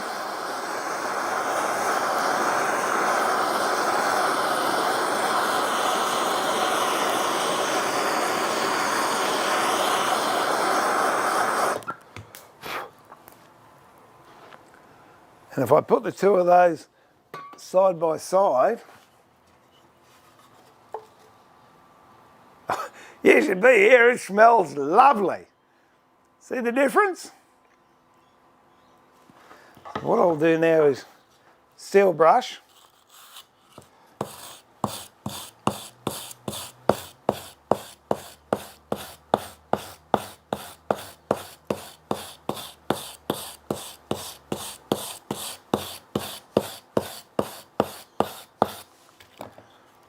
And there you've got texture. You can see where the hardwood, or I don't know what it is, I don't know if it's the summer growth or the winter growth, but it's sticking up and you can hear it when I do that. I'll show you, see. You can hear that, whereas there's nothing there, but it's there. Where are we up to? So that's what you can do with other timbers, but because that is just so gorgeous in its texture and look, I leave that. I can rub that out if I wanted to, but from what I've read, as soon as you do that, you nullify the rot resistant, insect resistance and insulation qualities. Because if you have a look at that again, it's shiny on top where it's melted and it's formed a blister. It hasn't gone down too far, but it's formed blisters. And I'm guessing there's air underneath there. But once I put a coat of oil on there, it's pretty firm. And yeah, sure, if you scratch it hard, you'll get rid of some of it. But if you just brush it, I took it out there, didn't I? If you just brush it, once it's dried and it's had a coat of oil, brush it with your hand, you don't get any soot off and it stays the way it is. I've just come up with a new way of joining the boxes together as well, which I'll share with you when I get the hardware. Up until recently, I've been holding mine together with a strap, but you only have to do it initially when you put bees in it, and within a very short space of time, they will seal around all the three boxes. So then the propolis that they use, it acts like a gum, and it'll hold the boxes together and makes it impervious to pests where the boxes are stacked on each other.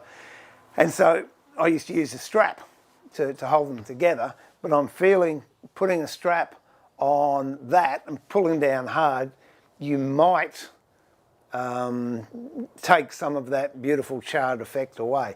So I've come up with a new idea, which I've ordered some hardware, and when it comes, we'll see how it goes. Anyway, what happened? Was there much of a thing about that? Oh, where are we going?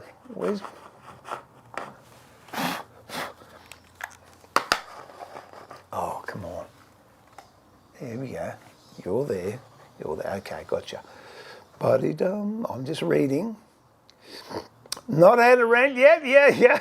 Oh, dishwasher. Don't start me on the dishwasher. Well, honestly, yesterday I had to stack it. Why is it you put a glass on top of a plate, and because it's in the dishwasher, the water magically goes through the plate and washes the glass? I don't know. It's just, no, I'm not going to start.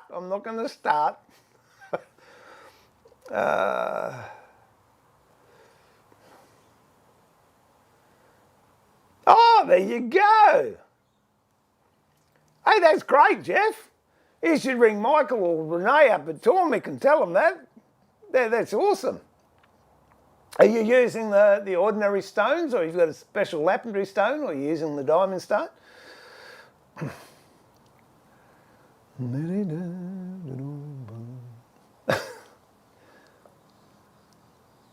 Yeah, Ian, the oil I'm using currently over the top of that is a product called Organ Oil, and they're food safe oil. I've got 2 or 3 of them. No, actually, I tell a lie. On that, I'm using, which is still food safe apparently, I'm using Organ Oil decking oil, and it's mainly tung oil. but all the ingredients are natural. And then the chopping boards, I've got some work to do for someone to work out a new way of finishing chopping boards, which I'm working on this week. I'm using the organ burnishing oil, which is food safe when dry. So yeah, but I'm finding the decking oil, I was advised by the people at Organ Oil to use decking oil outside because it is a lot more weather resistant, and I was using that on the Hive before I was doing the Yakisugi method. So I'll see how it transpires. That one that you saw there, that's going to be a control test for me. I'm going to put a Hive in it later on the next month or so, and I'll have it out in the yard and just see how it goes. But I don't know, it might be a complete flop, or it might be, there could be quirkiness out there that people want something that's a bit different. I think it's lovely when you look at the charred effect. It really does look as if, it's been through a couple of big bushfires. So who knows? But that's what I use, Ian. Organ oil. Look it up. I forget. Actually, I'll do it. I'll do it here if I can. Let me see.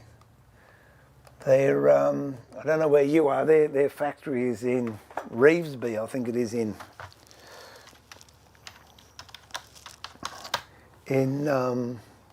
Sydney. I don't know what's going wrong with this blinking thing. Just playing ducks and drakes now too. No, there you go. Oh, here we go. What did I say it was?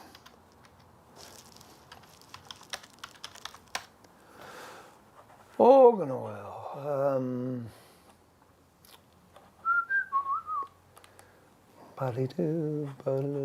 Guess it stands for organic oil. Prep Productions Proprietary Limited. Yeah, so they're in Revesby in Sydney. Check them out online.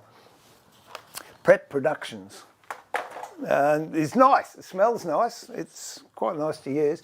Very, very thin, but good. Oh dear, oh dear. What do I do? I wonder if there is a resin in the wood that enables that effect. Oh, look, I don't know, James. I don't. Oh, I tell you what I do know, and here's something for that's a fact. You do not get that effect if you use propane. I've done it with a propane torch.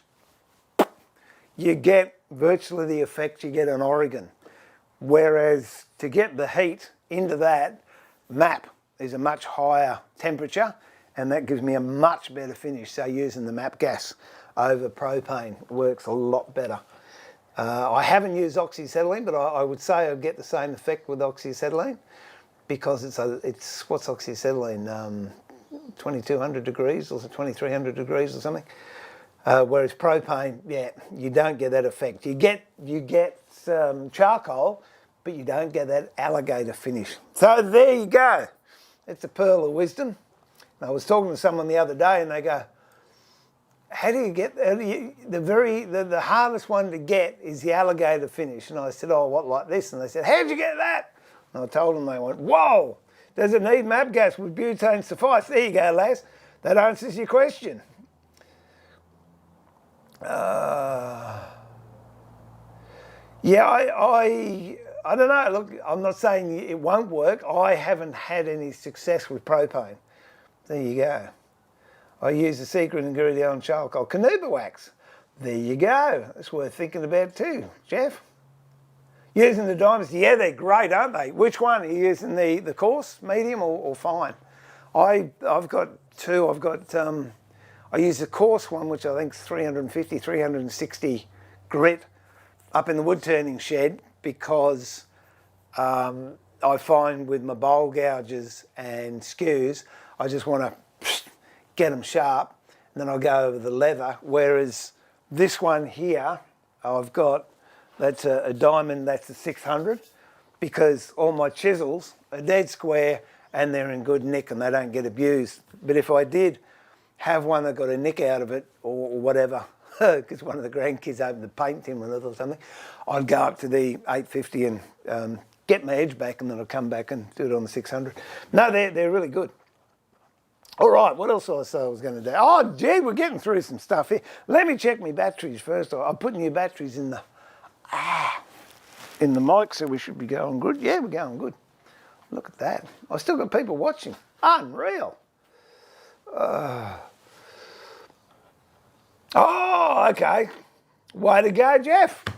Let's finish this off. Well, actually, I might. Let me just. I want to actually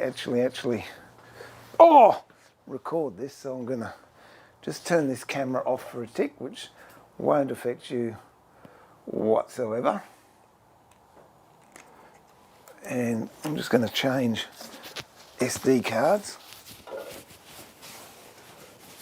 Oh.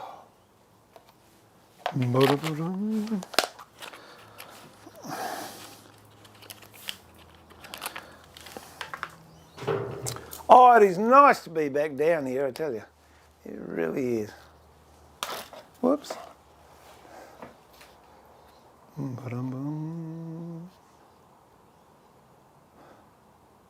There you go, that one's working, that one's working.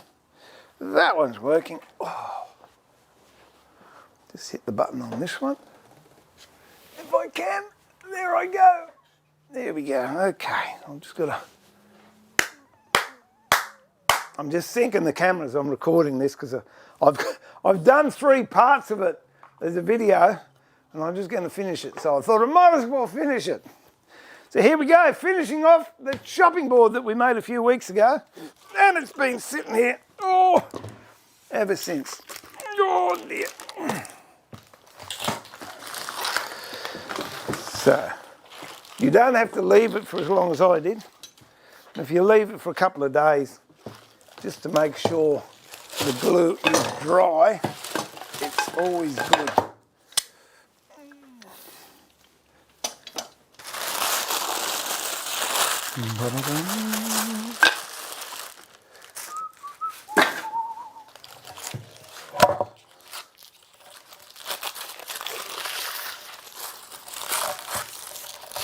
And I got most of the glue off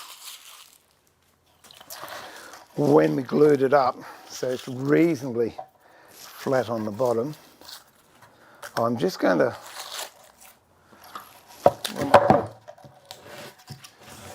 you might have been seeing the stream that I did this one.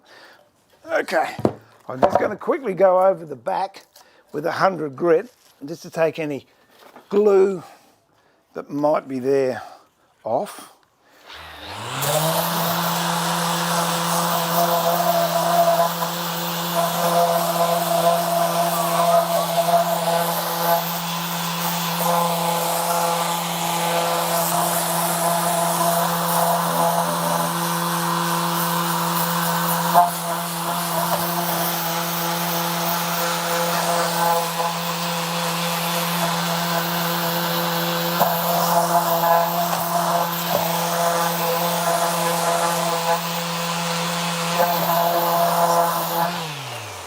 Okay, that's not too bad, because when I clamped this up, I made sure it was as flat as I could get it. It's a little bit of about 1 millimetre there. This part now, I don't have to flatten. I'll go straight out to the jointer. I'll go and move the camera so you can see me. No, not the jointer, the thicknesser. I should be able to put this straight through the thicknesser and we'll get it square. I'll just go and move the camera around so we can see what we're doing. Oh, bear with me.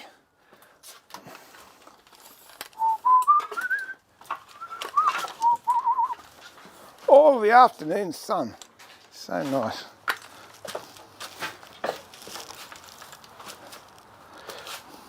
Oh dear, I don't know. I don't know if we can, oh, we might be able to. Look at that. I don't know. I don't know if that's going to work or not. And then I'll come in and have a look-see. No, I said it before, I'm not going crazy. It is so nice to be back. Where are we? Okay, just got to move that up a little bit.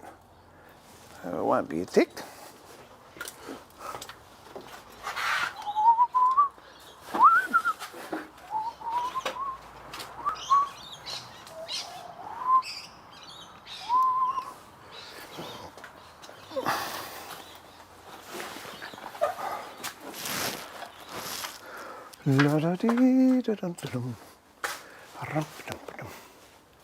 There you go, you can see that. There you go.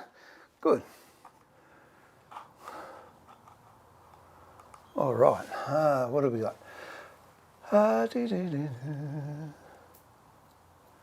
yeah, that's right. You bought a drill jig too, didn't you? They're slightly off. Bunnings map equivalent, Burns. Oh, there you go. Thanks for that. Well, in that case, I would say definitely you'd get the same effect with oxyacetylene as you do with MAP because it burns hot. Costs a lot more though. Which glue did you use on the chopping board? Type Bond 2. That one there. Type Bond 2. And people say, why don't you use Type Bond 3, which is that one, because the people at Type Bond told me Type Bond 2 was a much better one for chopping boards. I use Type Bond 3 on the beehives though because they're out in the weather. I have a little thing I made you might like, but essentially it's a current detection device. If you turn on a device that starts the day. I've looked at those. Yeah, I reckon they're a great idea, Jeff. I did have one. I think it was a 110 volt one, and I didn't at that stage have a what do they call them? Transformer. No, they call it a reducer or something or other. But yeah, I reckon they're a great idea. They honestly are. Ian, good morning. Ian and Ellie and Henry in the UK. I hope you're we are doing exceedingly well. Susie's up finishing a quilt at the moment for a young lass, so she's happy. And I'm down here and I'm happy. And the grandkids are playing games and they're happy. So everyone's happy. It's good. I'm pleased. The sound and video is slightly off. Oh, that could be, yeah, don't know what that is. Look at my glasses are slightly off. I think I'm going to need new glasses. That could be coming up very soon. These are a bit willy wonky, aren't they? Oh. Hey Rob, how are ya? Genuine map is 29. Well, what's mine? I don't know what mine is. Mine's genuine map, I think. Mine's Benzematic. There you go, read the following. They just don't run out. I've had that for 12 months, I think. And it's still going strong. Tell you what I did buy the other day was a weed wand. You know, one of those things you put a propane gas bottle like that on, then you burn weeds. You know, I found out by the time you stand there and burn the weed, it's much easier just to bend down and pull it out by the roots. I could have a rant about that, but no, it's all good. Thanks, Ian. Good to be back. All right, let's go out and put this little sucker through the thicknesser. Now, which one's that? That's that one. Okay. I'll grab some ear protection. And we will go over there. Oh, and do it. It's in the afternoon, you can tell. Oh. Okie dokie. That's 44. So we might start at it. About 44, 43, something like that.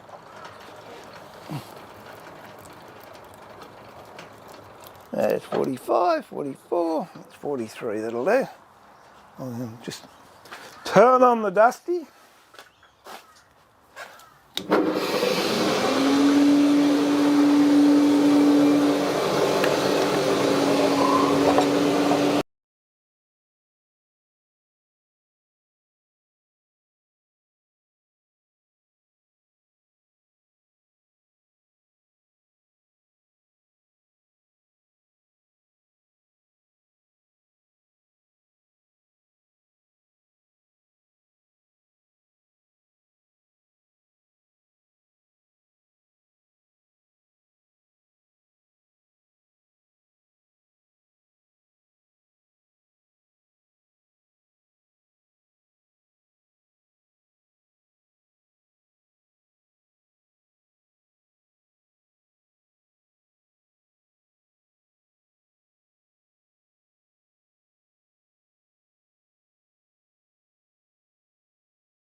Hopefully I'm back again. I'm back again.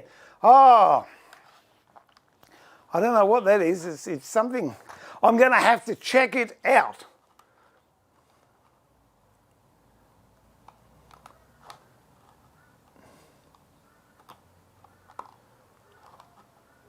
So I've got sound. Have I got sound? I guess I've got sound. Yeah, let me see. I've got sound.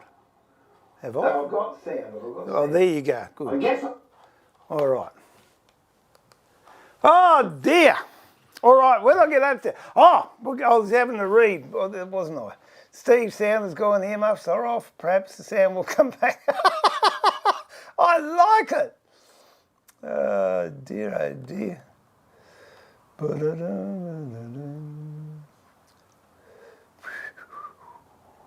No, mic battery should be good. No, I have. I'm good. Yeah. Oh, did you try and ring me, Louise? I'm on. Oh, you did too. I'm on aeroplane mode. Are we back? Are we back? Yes, good. Okay, let's go over to the router. Oh, dear, oh, dear.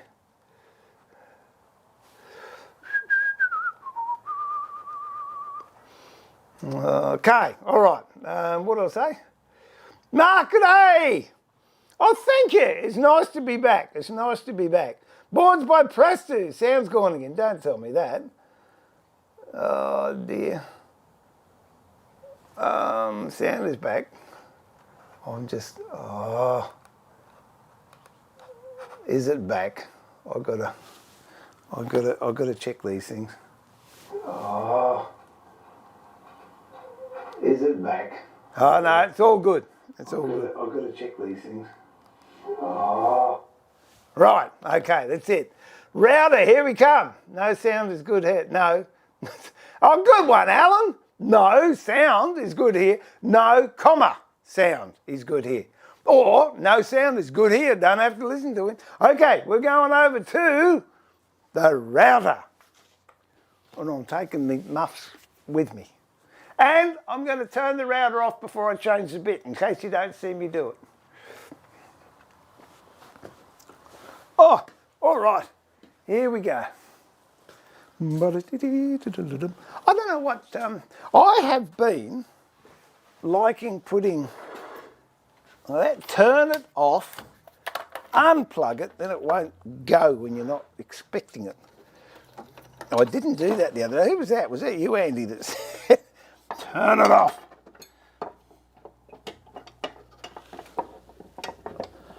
Oh, dear. Okay. All right. Here we go.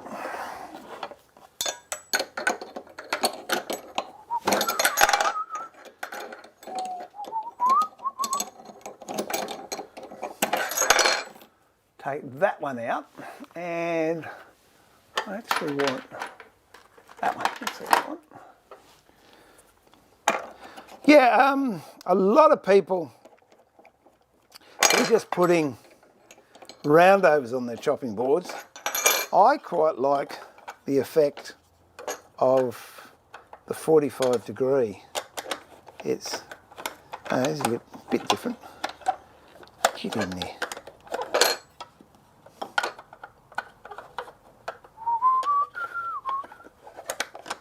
There we go. That's locked. Drop that down. And put these away.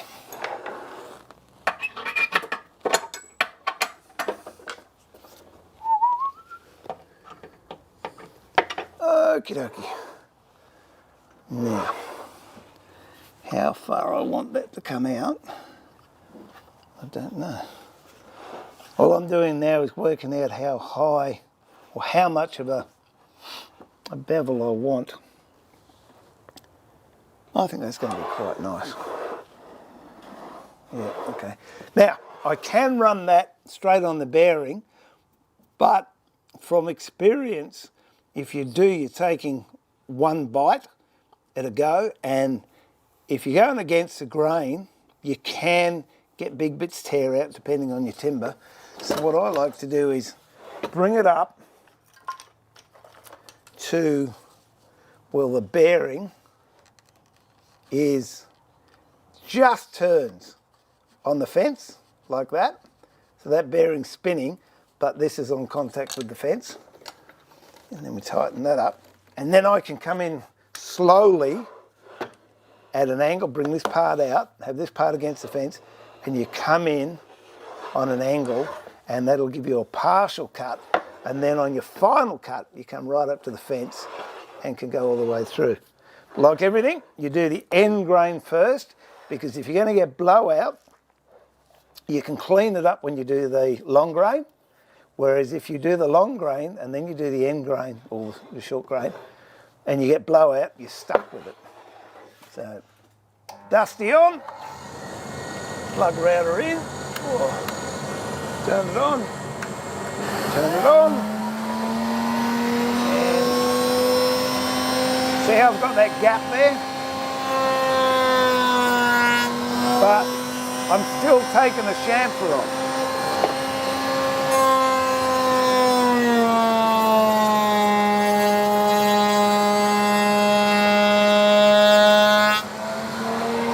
Taking a bit more off, I've got a bit ugly there, but it doesn't matter.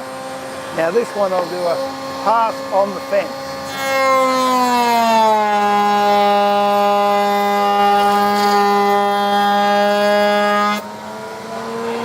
There I've got a full chamfer. The other thing of course is, by doing it that way, your dust collector can pick up a lot of the dust as well.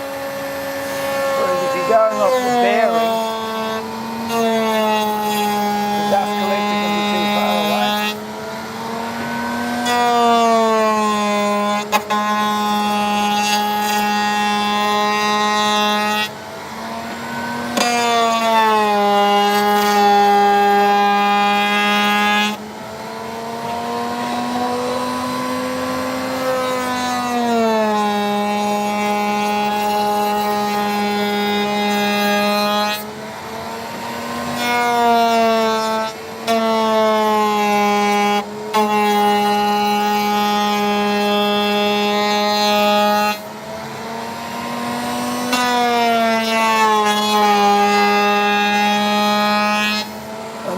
Fairly slowly, I'm not ripping into it. That alleviates getting any burn.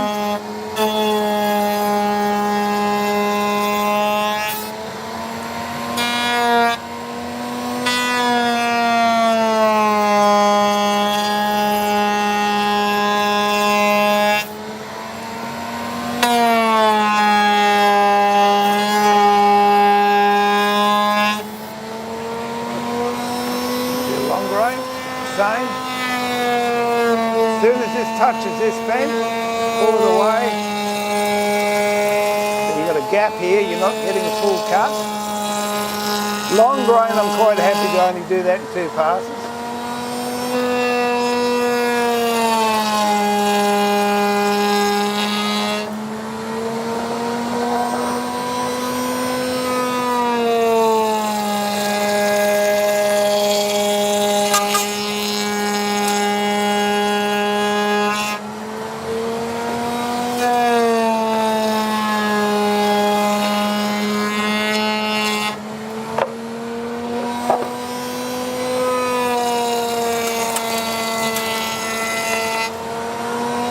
I'm going against the grain there, you can hear it chipping out.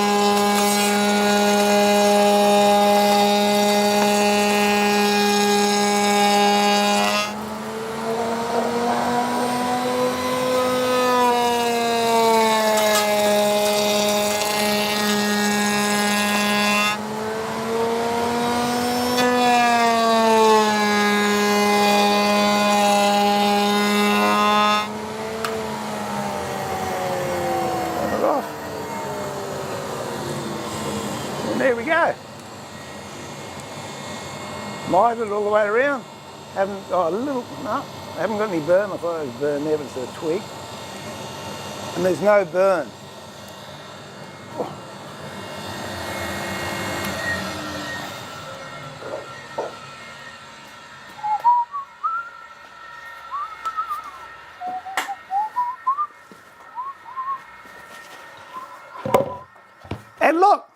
still got 10 of them. It's always good.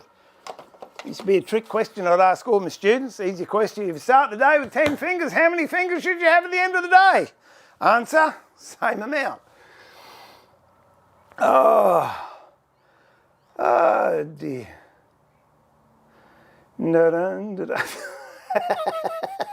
I love the confidence you people have in me. Ah, dear, oh dear.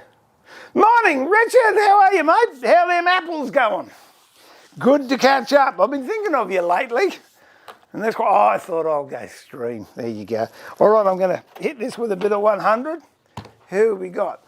I'm sitting in my ambulance station.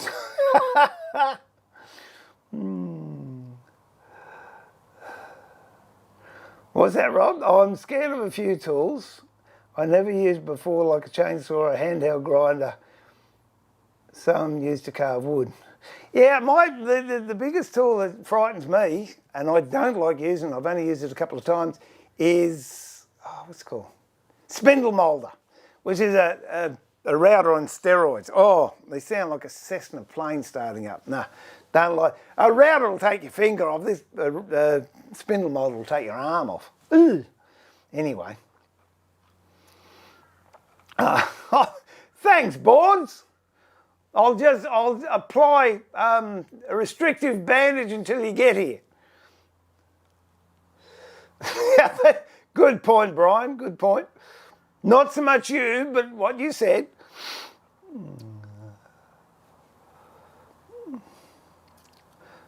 Yeah, she did nick in a little bit there, but because I wasn't taking a full cut, it was a minimal kick, and also it wasn't detrimental to the board. But yeah, there was. It dug in a little bit, but just hang on to it tight. Okay, here we go. Whoops, turn it on.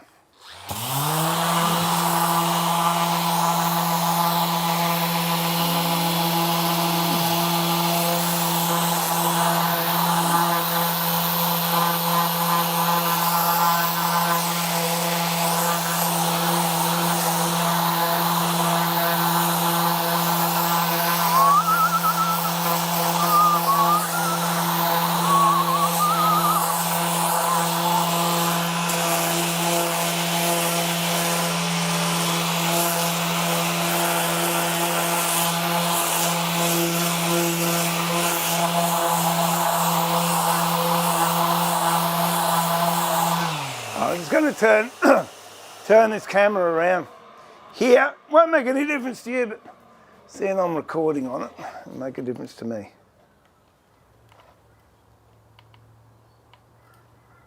There we go, that's good.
finished.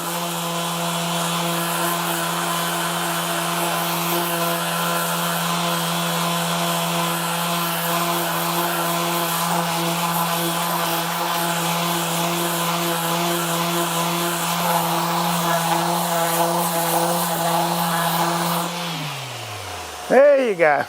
The thing I love about this is when I put the pinstripe in, cranch bang, I used this veneer here, which is aromatic cedar, and you can tell it's got a very distinct sapwood and a distinct hardwood. Now the beautiful thing with that is, if you look here, that's where the white is, and yet on the other side you can't see anything because that's where the hardwood was. So it's a bit of a visual optical illusion, because I've got pinstripe here, but on the back it doesn't look like I've got anything. So there you go, we'll whack a bit of oil on it, and that'll just about do us, I think. If I can find a bit of rag would be nice. Got heaps of it. Where is it? I don't know. Up in the other shed, I bet you. Oh, here you go. Here's some. That'll do. Oh. There we go. This'll do. This finish I'm using here is mineral oil from Nathan down in South Australia. Mind your beeswax, mineral oil, and it is just gorgeous. You have a look here. That just comes to life. I've still got to brand it, which I would have branded it before I oiled it, but my branding iron's up in the top shed, and I thought might as well oil it here so you good people can see the result, and then I'll brand it before I put the second coat of oil on it, and then it will be good. It will be good to go. And these will be for sale on Susie and my web shop when we finally get it sorted. At the moment we're just making stuff to go on it, so as soon as we get enough on there I shall give you the address if you're interested in purchasing anything that I might make or Susie makes. Let's whack some on here. As I said, I've got some tests to do on chopping board finishes during the week, which I shall do. There you go, that's even more pronounced now. If you look at that, you can see there's hardly anything. Which one are you on? On this side, you can't see the pinstripe, but if I turn it around, there's the white that's come through. So I've got blackwood, aromatic cedar, jarrah, Tasmanian oak, Chilean myrtle, jarrah, Tasmanian oak, jarrah, blackwood, aromatic cedar to the end. So, and, yes, it's got my rattle in it. Oh, dear, oh dear. So that's about it, I think. Geez, I'll tell you what. I just thought I'd come and do a little stream, and here you go. Hey, Derek, how are you? Ah.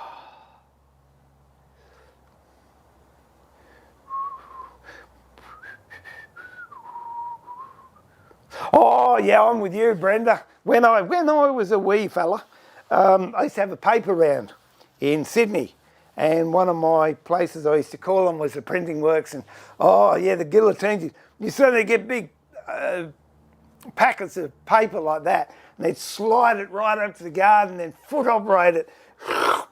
Oh, ugh, yeah.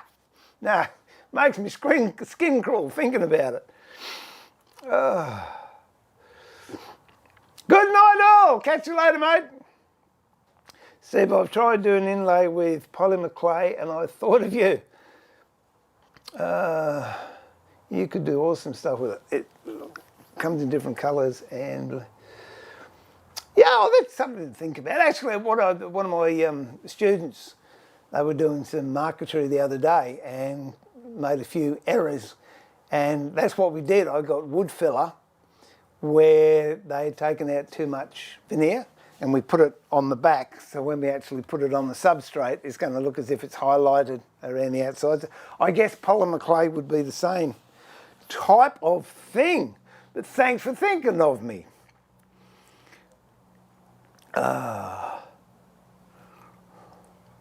Time for din-dins, about time for my din-dins too. It's 5:10 here. See you, James. Oh, it's the chopping board you're referring to, eh, Derek? Okay. Oh, dear.